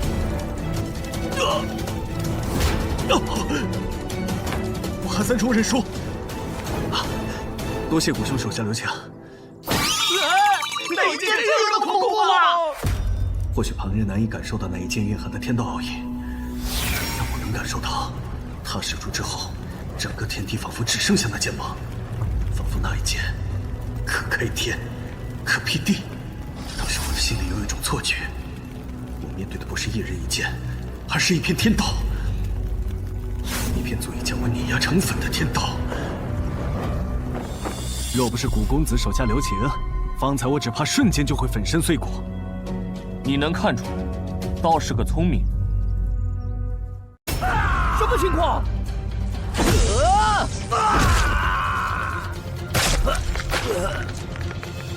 不是切磋吗？无双殿的人竟然死了！死状如此惨烈，那杨宗强下手也太狠了吧！少斌，少斌，少斌！其他门派尚且能选出10名弟子参加南域神会，这无双殿也就决出了5名。头名的少斌现在还死得这般凄惨，真可怜呐！刘掌门见谅，晚辈也并非故意的，只是随意一出手，没想到这位兄台如此不堪一击。你，天元阁简直欺人太甚！哼，岂有此理！瞧洛双江这模样，竟是默许了。罪过罪过，无双殿是近些年才发展起来的门派，因人丁单薄，更是分外珍惜人才。据说刘掌门还甚是看重疼爱这少兵。10个无双殿都不是天元阁的对手，看来今日会有一场血雨腥风了。玄尘，你都看到了吧？现在跪下，朝我天元阁磕头认错。或许我会考虑留你条全尸。哎，那古玄尘也想嚣张，怎么面对杨宗强就不说话了？那是什么表情啊？莫不是瞧见方才那一幕吓傻了？好像是看死人的表情啊！哼，好啊，还敢无视我！今日我便要你粉身碎骨，神魂俱散！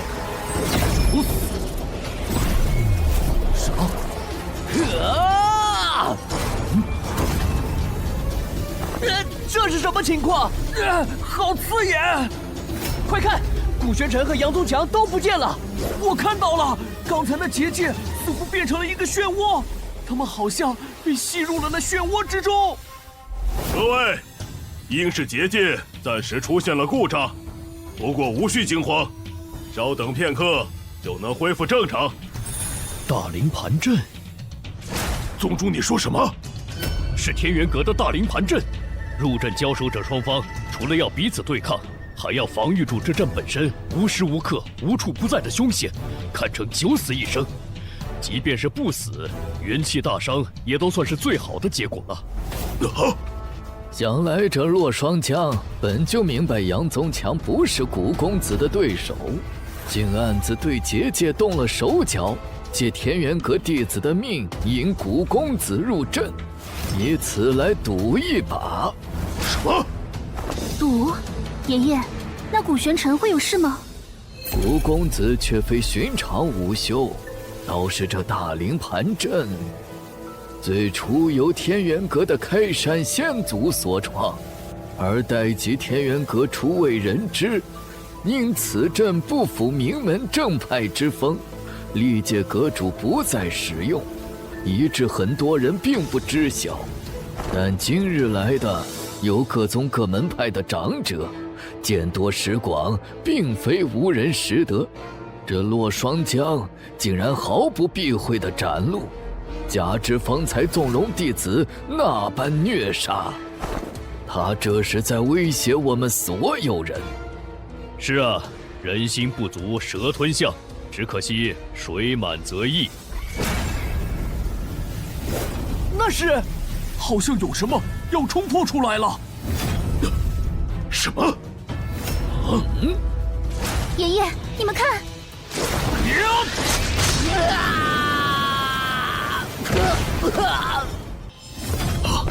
宗强，阁主，神魂已俱灭。刚刚发生什么了？不就是结界失控吗？杨宗强怎么死了？而且死状比起刚才的哨兵有过之而无不及不说，竟还落得神魂俱灭。是啊，哎，等等，古玄尘呢？看那里！方才本座不过是一时没有收住力，没想到天元阁的弟子如此不堪一击。古玄尘，你欺人太甚！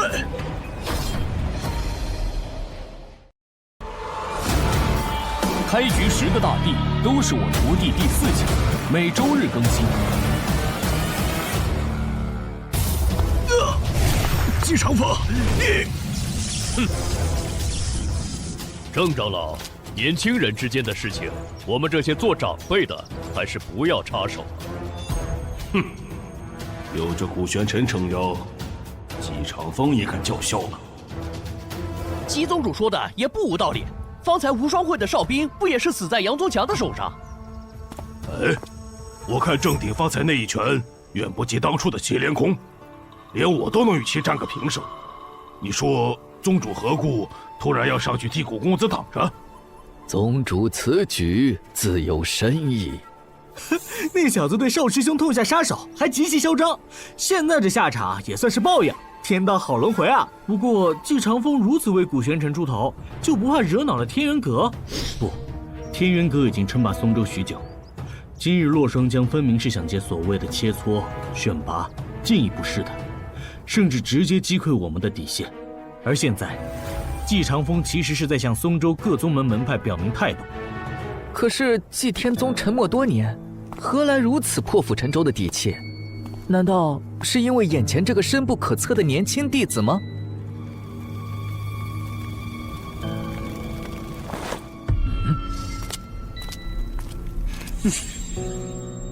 又是一个盯上你的，真稀奇！这家伙周身的天道之力竟然胜过了祁连空。哦，郑长老，退下吧。阁主，可是宗强他……退下。是。哈哈哈，方才郑长老也是护图心切，有小谷这等人才，乃是我们松州的福气呀。不过话说回来，小谷你连战2场也累了吧？不如先下去稍事歇歇。看来洛双江是怕古公子继续杀下去，会将他们天元阁杀得所剩无几。不过古公子又岂会给他喘息的机会？好啊。什么？毕竟这些不堪一击的，本座用来热身也确实甚是无趣。狂！这古玄尘真是狂啊！他分明就是全然不将天元阁放在眼里。不过我怎么看他打完杨宗强，倒觉得颇为顺眼了。实不相瞒，我也是。古玄尘，你竟让我在这么多人面前3番2次颜面尽失！哼，季长风，你也很好，不过别高兴得太早。今日再让你们整个祭天宗永无超生之日间，我且让你们嚣张个够！古公子，多谢你及时赶到，我和如雪如今才能全身而退。本座不过是举手之劳罢了。古公子的实力，我们有目共睹。不过老头子，我还是多嘴一句，如有需要，我和宗主还有祭天宗上下，定会鼎力相助。对，祭天宗也绝非怕事之辈。没错，本座确有一事，等到解决了天元阁的麻烦，自会告知。好，古公子尽管开口。爷爷，你们看台上。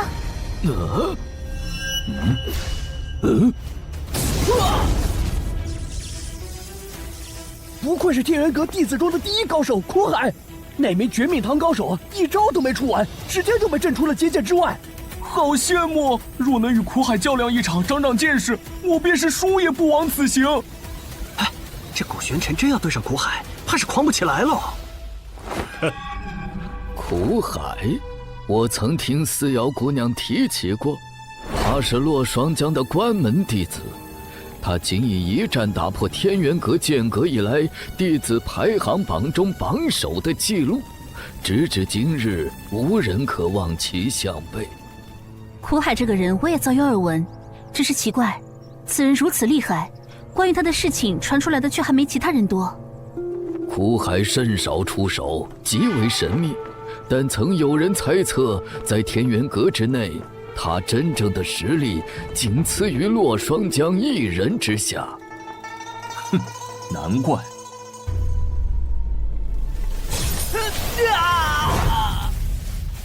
哼，已经是连续第3名祭天宗弟子对上这苦海了，天元阁分明就是在报复。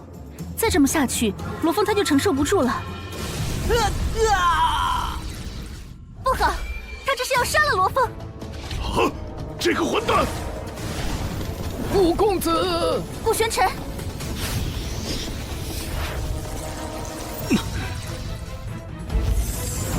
你就是天元阁的第一高手，稀松平常。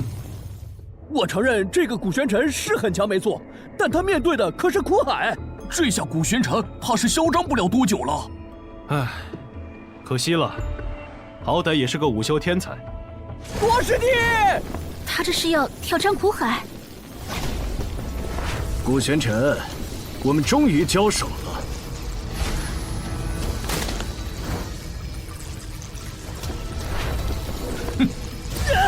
那是什么结界？为何会有这般的压迫感？不，那不是结界，准确的说，那是作用类似结界的阵法——九宫阵。九宫阵，对战中专门用于禁锢至少天魂境强者的阵法，天魂境以下的武修无法破阵，除非以其中一方的鲜血为祭，不死不休。这苦海是主动要和古公子进行一场生死之战啊！古玄尘，今日你必死无疑！哦，好大的口气！哼！禁阵旗！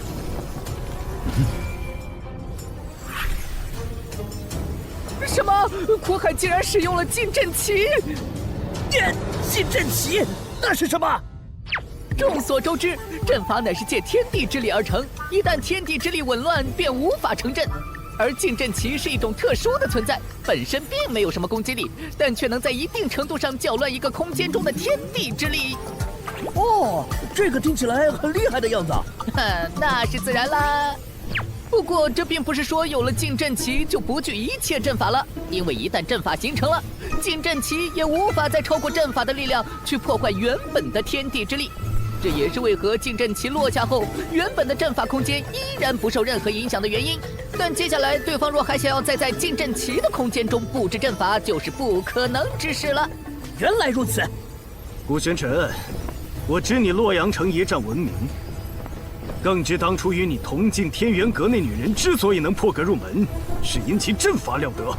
但我并不相信，那个差点让整府宾客灭亡的阵法是他所设。阵法相斗，终究是外力。如今你我都无法再用阵法，现在就让我们用真本事过招吧！上善若水！古玄尘，小心！好强的天道之力，古玄尘若再不出手，就来不及了。哼，好一个先发制人！我看是他自知阵法不如古公子，才这般使诈。只是古玄尘为何在这么危急的情况下还不出手？我看古玄尘死到临头，连反抗也忘记喽。那可不嘛！古公子，哪怕到了现在，我们仍然不知道他身上真正藏了多少秘密。每一次当我们认为已经了解古公子的时候，看来你倒是准备的挺充分。这苦海倒是颇有几分天赋，就连本座也感觉自己像是浸泡在一片汪洋之中，那一道道如丝气劲，仿如惊涛骇浪般直拍而来，毫无破绽。他总是又能轻易打破我们自认为是正确的认知。只可惜，也就不过是仅此而已。无影剑诀，无破绽可寻，那本座便以力破之。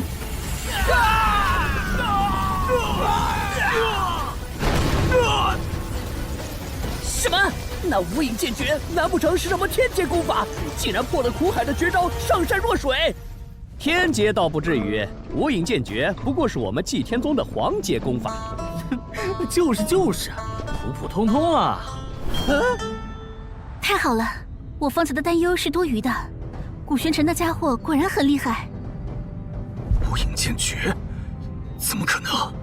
据我所知，天元阁的无影剑诀不过是黄阶公诀，岂能破我的上善若水？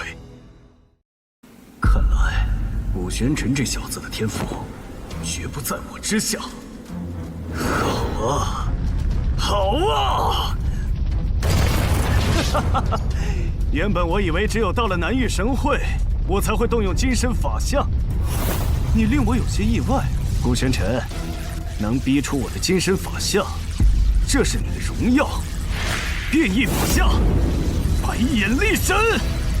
哼，竟是变异法相。古玄尘，死在我的手里，不算冤枉。哈哈哈哈哈！哎，这小子上次便是栽在了变异法相手里，这下又有好戏看了。就凭你，也配？快看，古玄尘的九幽天火火海时而收紧，时而又扩散而出。没错，那正是九幽天火的力量和苦海法相的天道之力在互相冲击。威力太强，仅仅旁观就受不了了。好痛苦啊！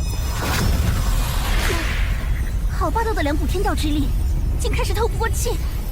而且那是什么法相？为何如此强大，又如此怪异？如雪，先不要说话。你的修为尚且无法承受他们二人战斗时逸散的天道之力，爷爷也只能助你支撑一会儿。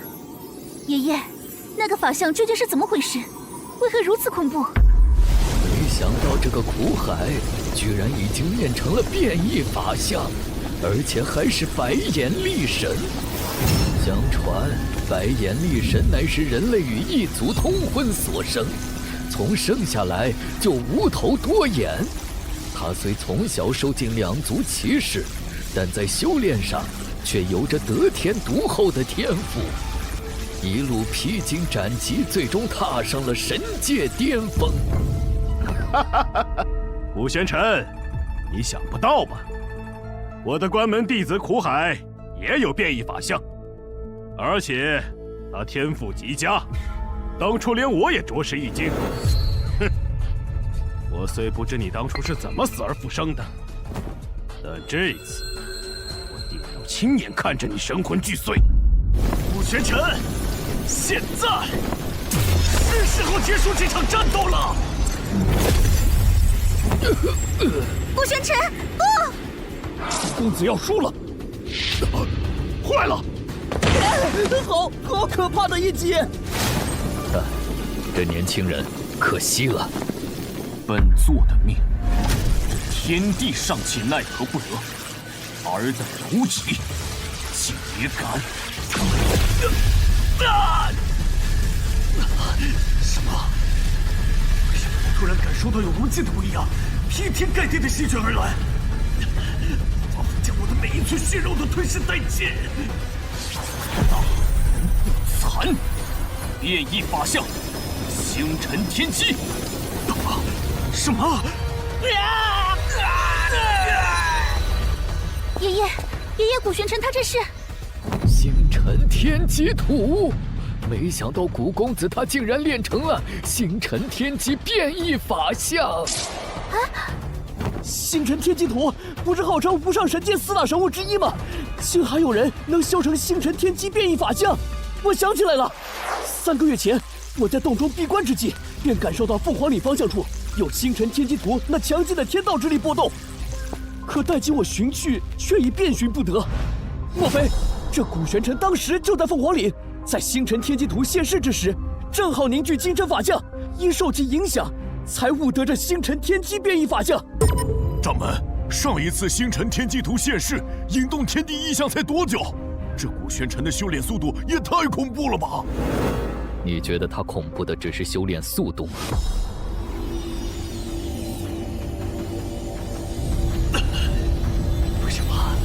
为什么古玄尘也有变异法相？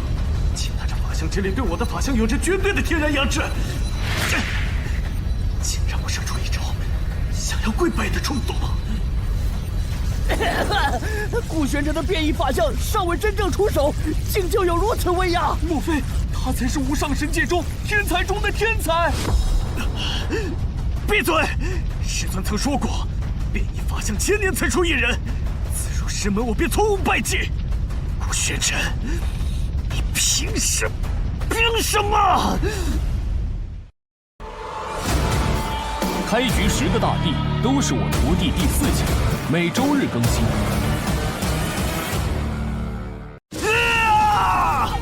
古玄尘，我要你死！哼，螳臂挡车，认命！快看，那片星辰好像在流动。这力量，为何我完全无法抗拒？不，这不可能！古玄尘，你究竟是谁？卑微的存在，也敢窥探本座的身份？不！什么？我没看错吧？苦海他进入了那片星辰里。准确的说，是有一股无法令他抗拒的力量把他吸了进去。那些星辰将苦海和他的力神法相强行分开了，还在不断轰击苦海的身体。哎，那为何不直接杀了苦海？难道是因为杀不了他吗？不，你看，苦海的白眼力神法相被诸多星辰包围了，而且那些符文好像正在涌入他的眉心。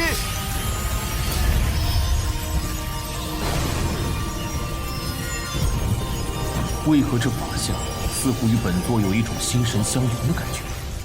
好啊，小子，你的星辰天机变异法相果真不同凡响，竟然还可以炼制神兵。原来是在炼制神兵吗？没错，这些符文正是当初真正的星辰天机图分解了天元阁的守山神兵后闪烁过的符文。看来本座的变异法相还承袭了星辰天机图的手段，倒是有趣。苦公子他实在太惊人了！九如神丹，星辰天机变异法相，苦公子的来历，或许这不是我们该好奇的。苦海他真的死了？是啊，原本趁着这次南域神会，苦海他说不准能够把天元阁带入另一个新的辉煌。苦海，自从他表现出过人的天赋，天元阁可就对他倾注了所有能给予的力量啊！没想到他居然死得那么彻底，甚至连他的力神法相都被古玄尘吞噬，炼制成了神兵。苦海，古玄尘，好大的胆子！我拿下他！这是不神结界！洛阁主，你这是何意？陆双江，天元阁弟子不敌而亡，你现在也要对我们祭天宗弟子，对如今我们松州在神会最大的希望出手？你是要开启宗门战吗？可以！古玄尘再三杀我天元阁精英弟子，是可忍孰不可忍！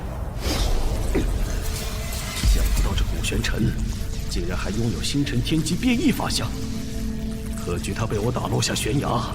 不过短短几日，怎么可能？哼！原本还想探探他的底细，现在看来，无论如何都留不得了。洛阁主勿急，比武较量，生死在所难免。如今苦海有这一难，我们也是深表遗憾。是啊，古玄尘表现出来的实力有目共睹，有他在，必能令我们松州这次问鼎神会之冠。没错，洛阁主息怒，古玄尘下手虽重了，但还是应该给他将功补过的机会。退一万步说，就算要处罚古玄尘，不如等到南域神会以后吧。还请洛阁主以大局为重。这洛双江果真虚伪至极，分明就是想借由头杀古玄尘，现在才露出狐狸尾巴。他要的怕不只是这些。诸位，选拔已经结束，接下来便是天元阁与祭天宗的恩怨了。毕竟，祭天宗处心积虑地派人潜入我们天元阁，意图不轨，此事必须给我们天元阁一个交代。至于如何选择，就看诸位自己的了。看来天元阁此意是要彻底与祭天宗撕破脸，要我们表态了。洛阁主，好大的阵仗啊！不过祭天宗与天元阁也早该有个了结了，这一战我祭天宗硬了。祭天宗虽有古玄尘这般逆天的强者，但也未必挡得住天元阁众强者的合击呀。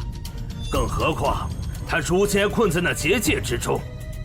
没错，若站错队，万一祭天宗不敌，那我们可也要付出生命的代价。还是顾全大局为好。糊涂！你们以为今日退出就能明哲保身吗？这些年天元阁道貌岸然地掠夺各家资源，各位敢怒不敢言，但我无双殿早就受够了。天元阁纵然是松州之首，但是在此之前，谁能想到幸福的后生居然有击杀苦海的实力？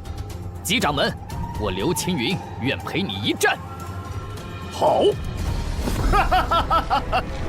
好，既然你无双殿愿意为祭天宗陪葬，待我杀了古玄尘，就成全了你。你们无双殿与祭天宗一起，在无上神界销声匿迹。什么啰里吧嗦的，叫本座心生厌烦。古玄尘，古玄尘，你破开结界的速度倒是比我想象中要快。哼，只可惜你的变异法相方才炼制了白眼力神，短时间内怕是奈何不得我这一击了。变异法相，六臂力神。陆双江，这是六臂力神变异法相？什么？古玄尘，无论你当初是不是装的，这一次必死无疑。本座以为你还有什么手段？怎么，你就只会这一招吗？传说中白眼力神叱咤四方，为败于六臂力神之手。这古玄尘如此自傲轻敌，到底还是太年轻了。等等，这是方才星辰天机变异法相中的符文。原先苦海的力神法相并没有这么恐怖的力量啊！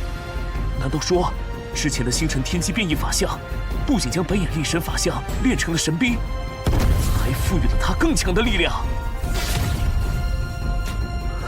方才那一击，六臂力神法相连连败退，而这白眼力神神兵此刻则化被动为主动，迅速出拳了。看，六臂力神变异法相灵气暴涨，在蓄力了。那么，这一击究竟会谁胜谁负？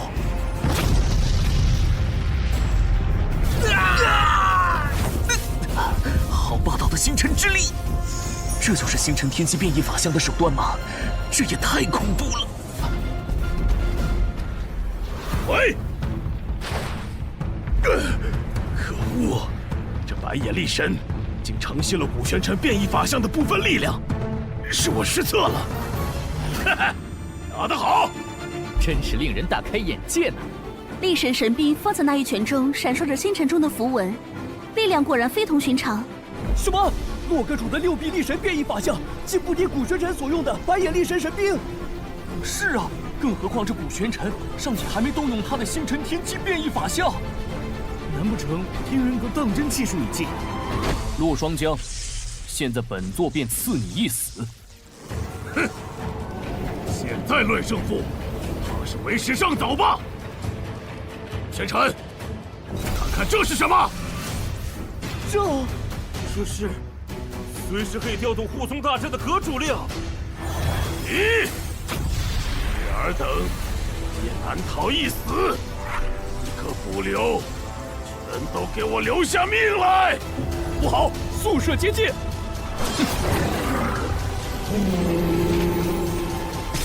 洛双江为了杀你，竟然用上了阁主令。要知道，阁主令一旦启动，便会毁天灭地，直至覆灭除了持令之外的所有人。小子，你的星辰天机变异法相或能一扛这护宗阵法，不过嘛，现在是整个天元阁都在崩裂，一旦出手，所有人可都会被尽数吸收。好，别急，好戏才刚要开始。阁主，你师尊，救我！洛双江，这是疯了，就连自己的天元阁都不要了。灭一个天元阁又何妨？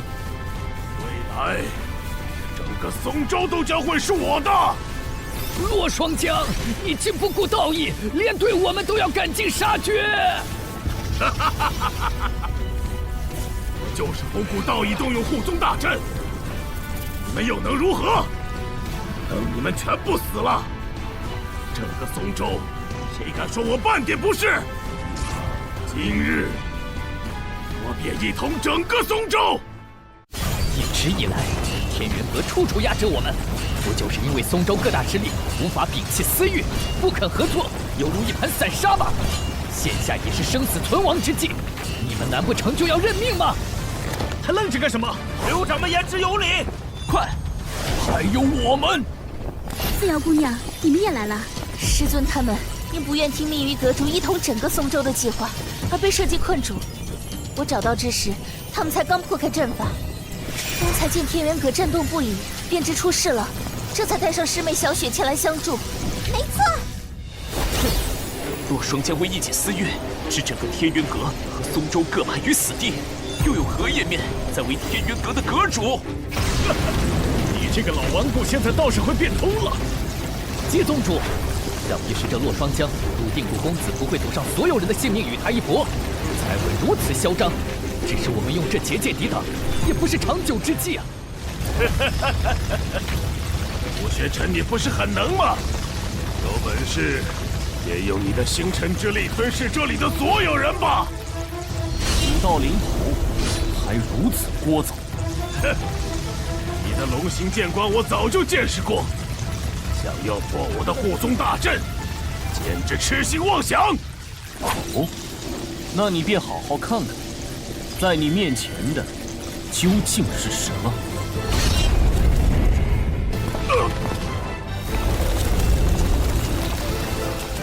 怎么可能？这是传说中的龙祖真身！龙祖真身现世了！顾玄尘，你放过我！只要你放过我，我就停下。这松州之主的位置，不可以让给你！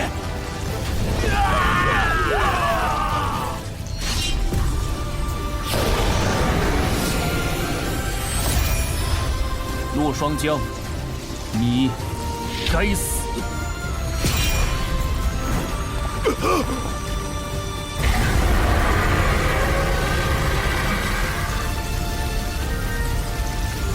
快看，雷霆和火海被龙力粉碎成了火星！太好了，护宗大阵开始消散了！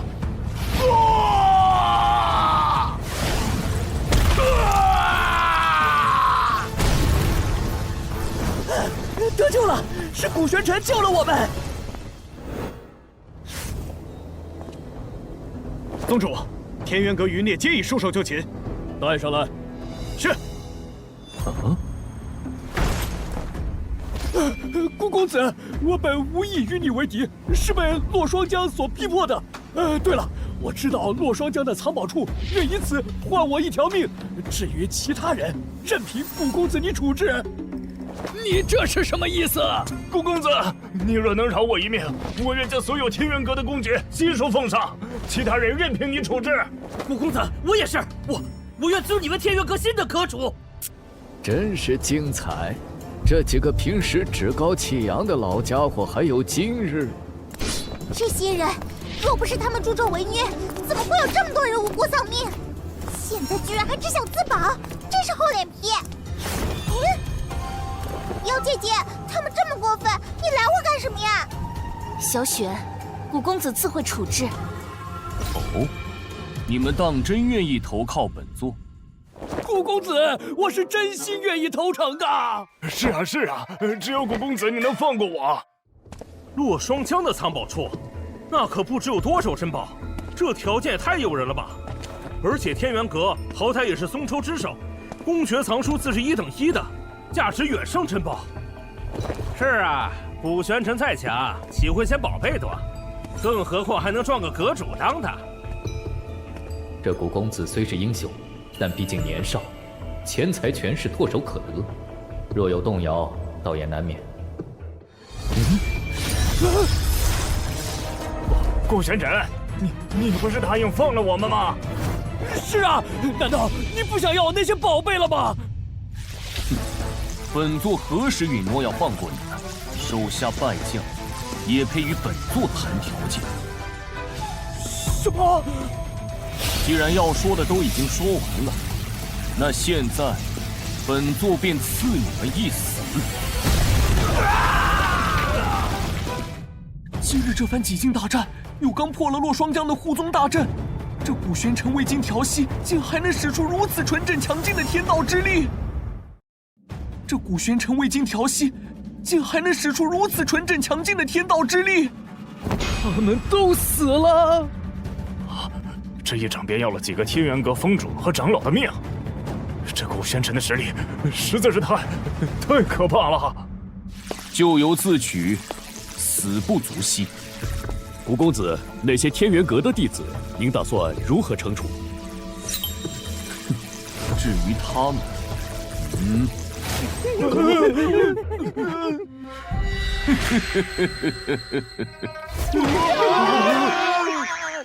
姬宗主，这些人就留给你自行处置吧。本座去歇息片刻，这边就交给二位和姬宗主了。古公子放心。好，古公子，这里就交给我们吧。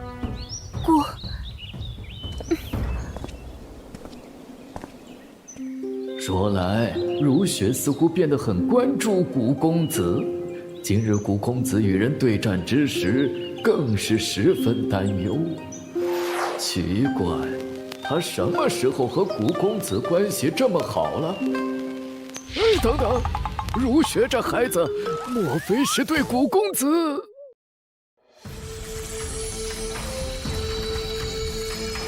方才本座感受到有所异动。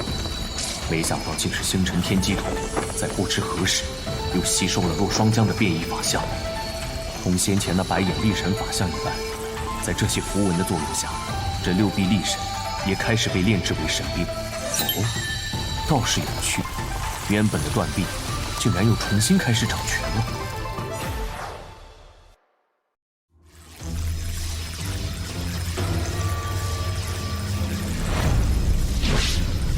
对，既然星辰天机图早便吸收了这六臂力神，为何现在才开始炼制？莫非是在特意等着本座？趁现在无事，那就让本座一探究竟。本应该属于金身法相的气息波动已经毫无踪影，有的只是体内那些流淌的字符。哼，果然，当初本座虽通过洛霜江这六臂力神法相的意气，悟得这些符文，领悟变异法相，但倒是不曾注意，这些字符在流淌之际，还在不断演绎着各种阵法组合，且这些阵法竟可以自动凝聚天道力。喂，小子，你这运气可真不错，力神神兵永远忠诚于主人，如今就连称霸松州的天元阁阁主的变异法相都为你所用。说来，这尊六臂力神神兵体内流淌着的，似乎还是可以凝聚天道力的阵法，助其自行修炼呢。自行修炼，那倒是有些用处。经古玄尘一战，洛霜江死去，天元阁元气大伤。这曾称霸松州的第一宗门一时群龙无首，与祭天宗并宗。古玄尘被推举为新任掌门，他却以无心宗门琐事为由拒绝，退居幕后闭关。最终，姬长风继任掌门，各方势力纷纷道贺。拜见姬宗主。而那日，姬长风其实也并未诛杀那些曾听命于洛霜江、误入歧途的天元阁年轻弟子们，并给了他们一个改过自新的机会，与祭天宗弟子一道修炼。终于，一切都开始步入正轨。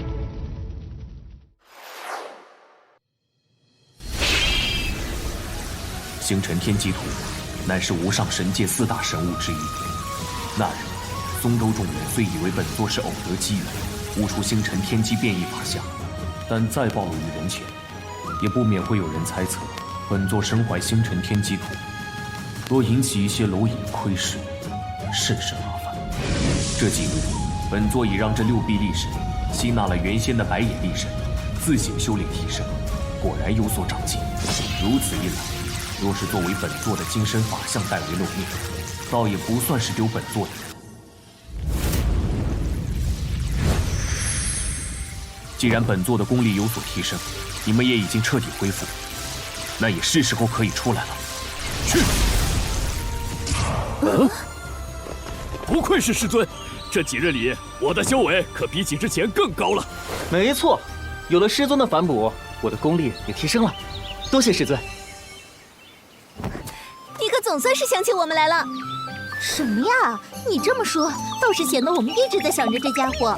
主人，这次是不是终于要带我们闯荡这无上神界了？你们暂且留在这里。怎么？古公子可是另有安排？南域神会乃无上神界盛世，各州齐聚，或许会有其他弟子的消息。本座决定借松州之名前往打探消息。原本本座也想带着你们，但此去凶险不定，前世未知。更何况如今二宗合并，此处不乏诸多对修炼大有裨益的珍品宝器、工具宝典。你们与其跟着本座，倒不如在此博采众长，势必会更有助于突破。可是小萌舍不得主人。是啊，师尊，这一别又不知道什么时候可以再相见了。你们本重生于本座的小世界之中，一切情况本座都能有所感应。若有何瓶颈困惑，本座闲时也自会传音指点。至于重聚之日，你们的突破之日，便是与本座的再见之时。好。见过顾师兄。顾公子，你来了。顾公子，有资格参加南域神会的年轻一辈都已经在这里了，你看看要留下哪些人？此事你们自行决定吧，届时与本座会合即可。啊，你要走？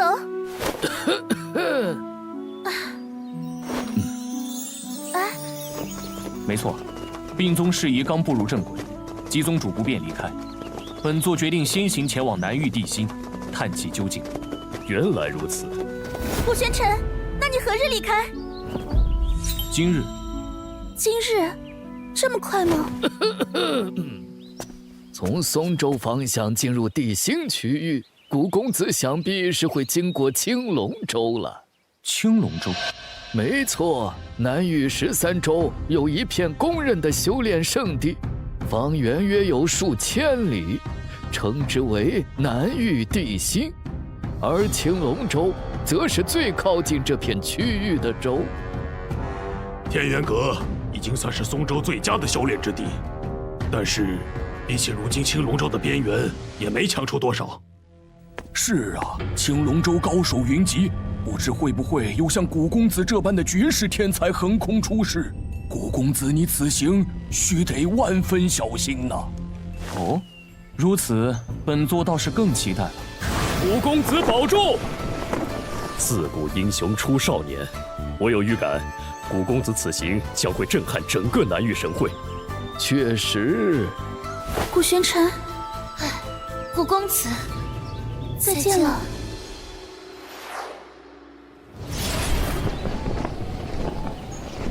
瞧一瞧，看一看嘞，刚出炉的大饼，热乎乎嘞！哎，客官，您里边请。哎呀，别挤我呀！让让啊！别挤啊！我说快点了，你看现在挤都挤不进去。龙祖斋，以丹神龙祖为名，口气倒是不小。喂，你小子是哪里来的山野莽夫，竟连龙祖斋都不晓得？咱以龙祖为名，这龙祖斋自然聚集了无上神界的顶级炼丹师。哦，嘿，罢了，小爷我今天心情好，就说给你听听，让你长长见识。相传，在无上神界某个时期，炼丹师是一份十分危险的职业，他们会被武道强者强行掳走，被迫成为他们专属的炼丹工具，也被称为丹奴。对于炼丹师来说，那简直是最为黑暗的时代。直到有一天，龙祖斋出现了，那是一群由顶级炼丹师集结在一起的组织，他们互相帮助，在齐心对抗那些贪婪的武道强者的同时，也以珍贵丹药为笼络，吸引了不少慕名而来的武道强者。此后，龙祖斋经过数千年的争斗，丹奴终于成为无上神界的禁忌，求见丹奴之人更是人人得而诛之的公敌。由此，龙祖斋也引来更多炼丹师的投靠，在各地设立分斋，发展的更为壮大。据说龙祖斋最强盛的时期，其势力下的炼丹师几乎占了整个无上神界的90%，甚至一度有人戏言得龙祖斋者得天下。没错，我倒也曾听闻过，这龙祖斋啊，只做与丹药、药材有关的收受事宜，绝不卷入各方势力的争斗。倘若哪个势力敢对其动手，必然会遭到全力报复。如此说来，这龙祖斋倒是颇有几分能耐。挤什么挤？这地都要被你们踩烂了！哎呀，那快让我们进去啊！我们也要买丹药、买药材。是啊，龙祖斋打开门做生意，怎么还不让人进啊？你们今日是来买丹药、买药材的吗？还不是知道青罗仙子来此巡视，想一睹芳容，我都不好意思点破你们。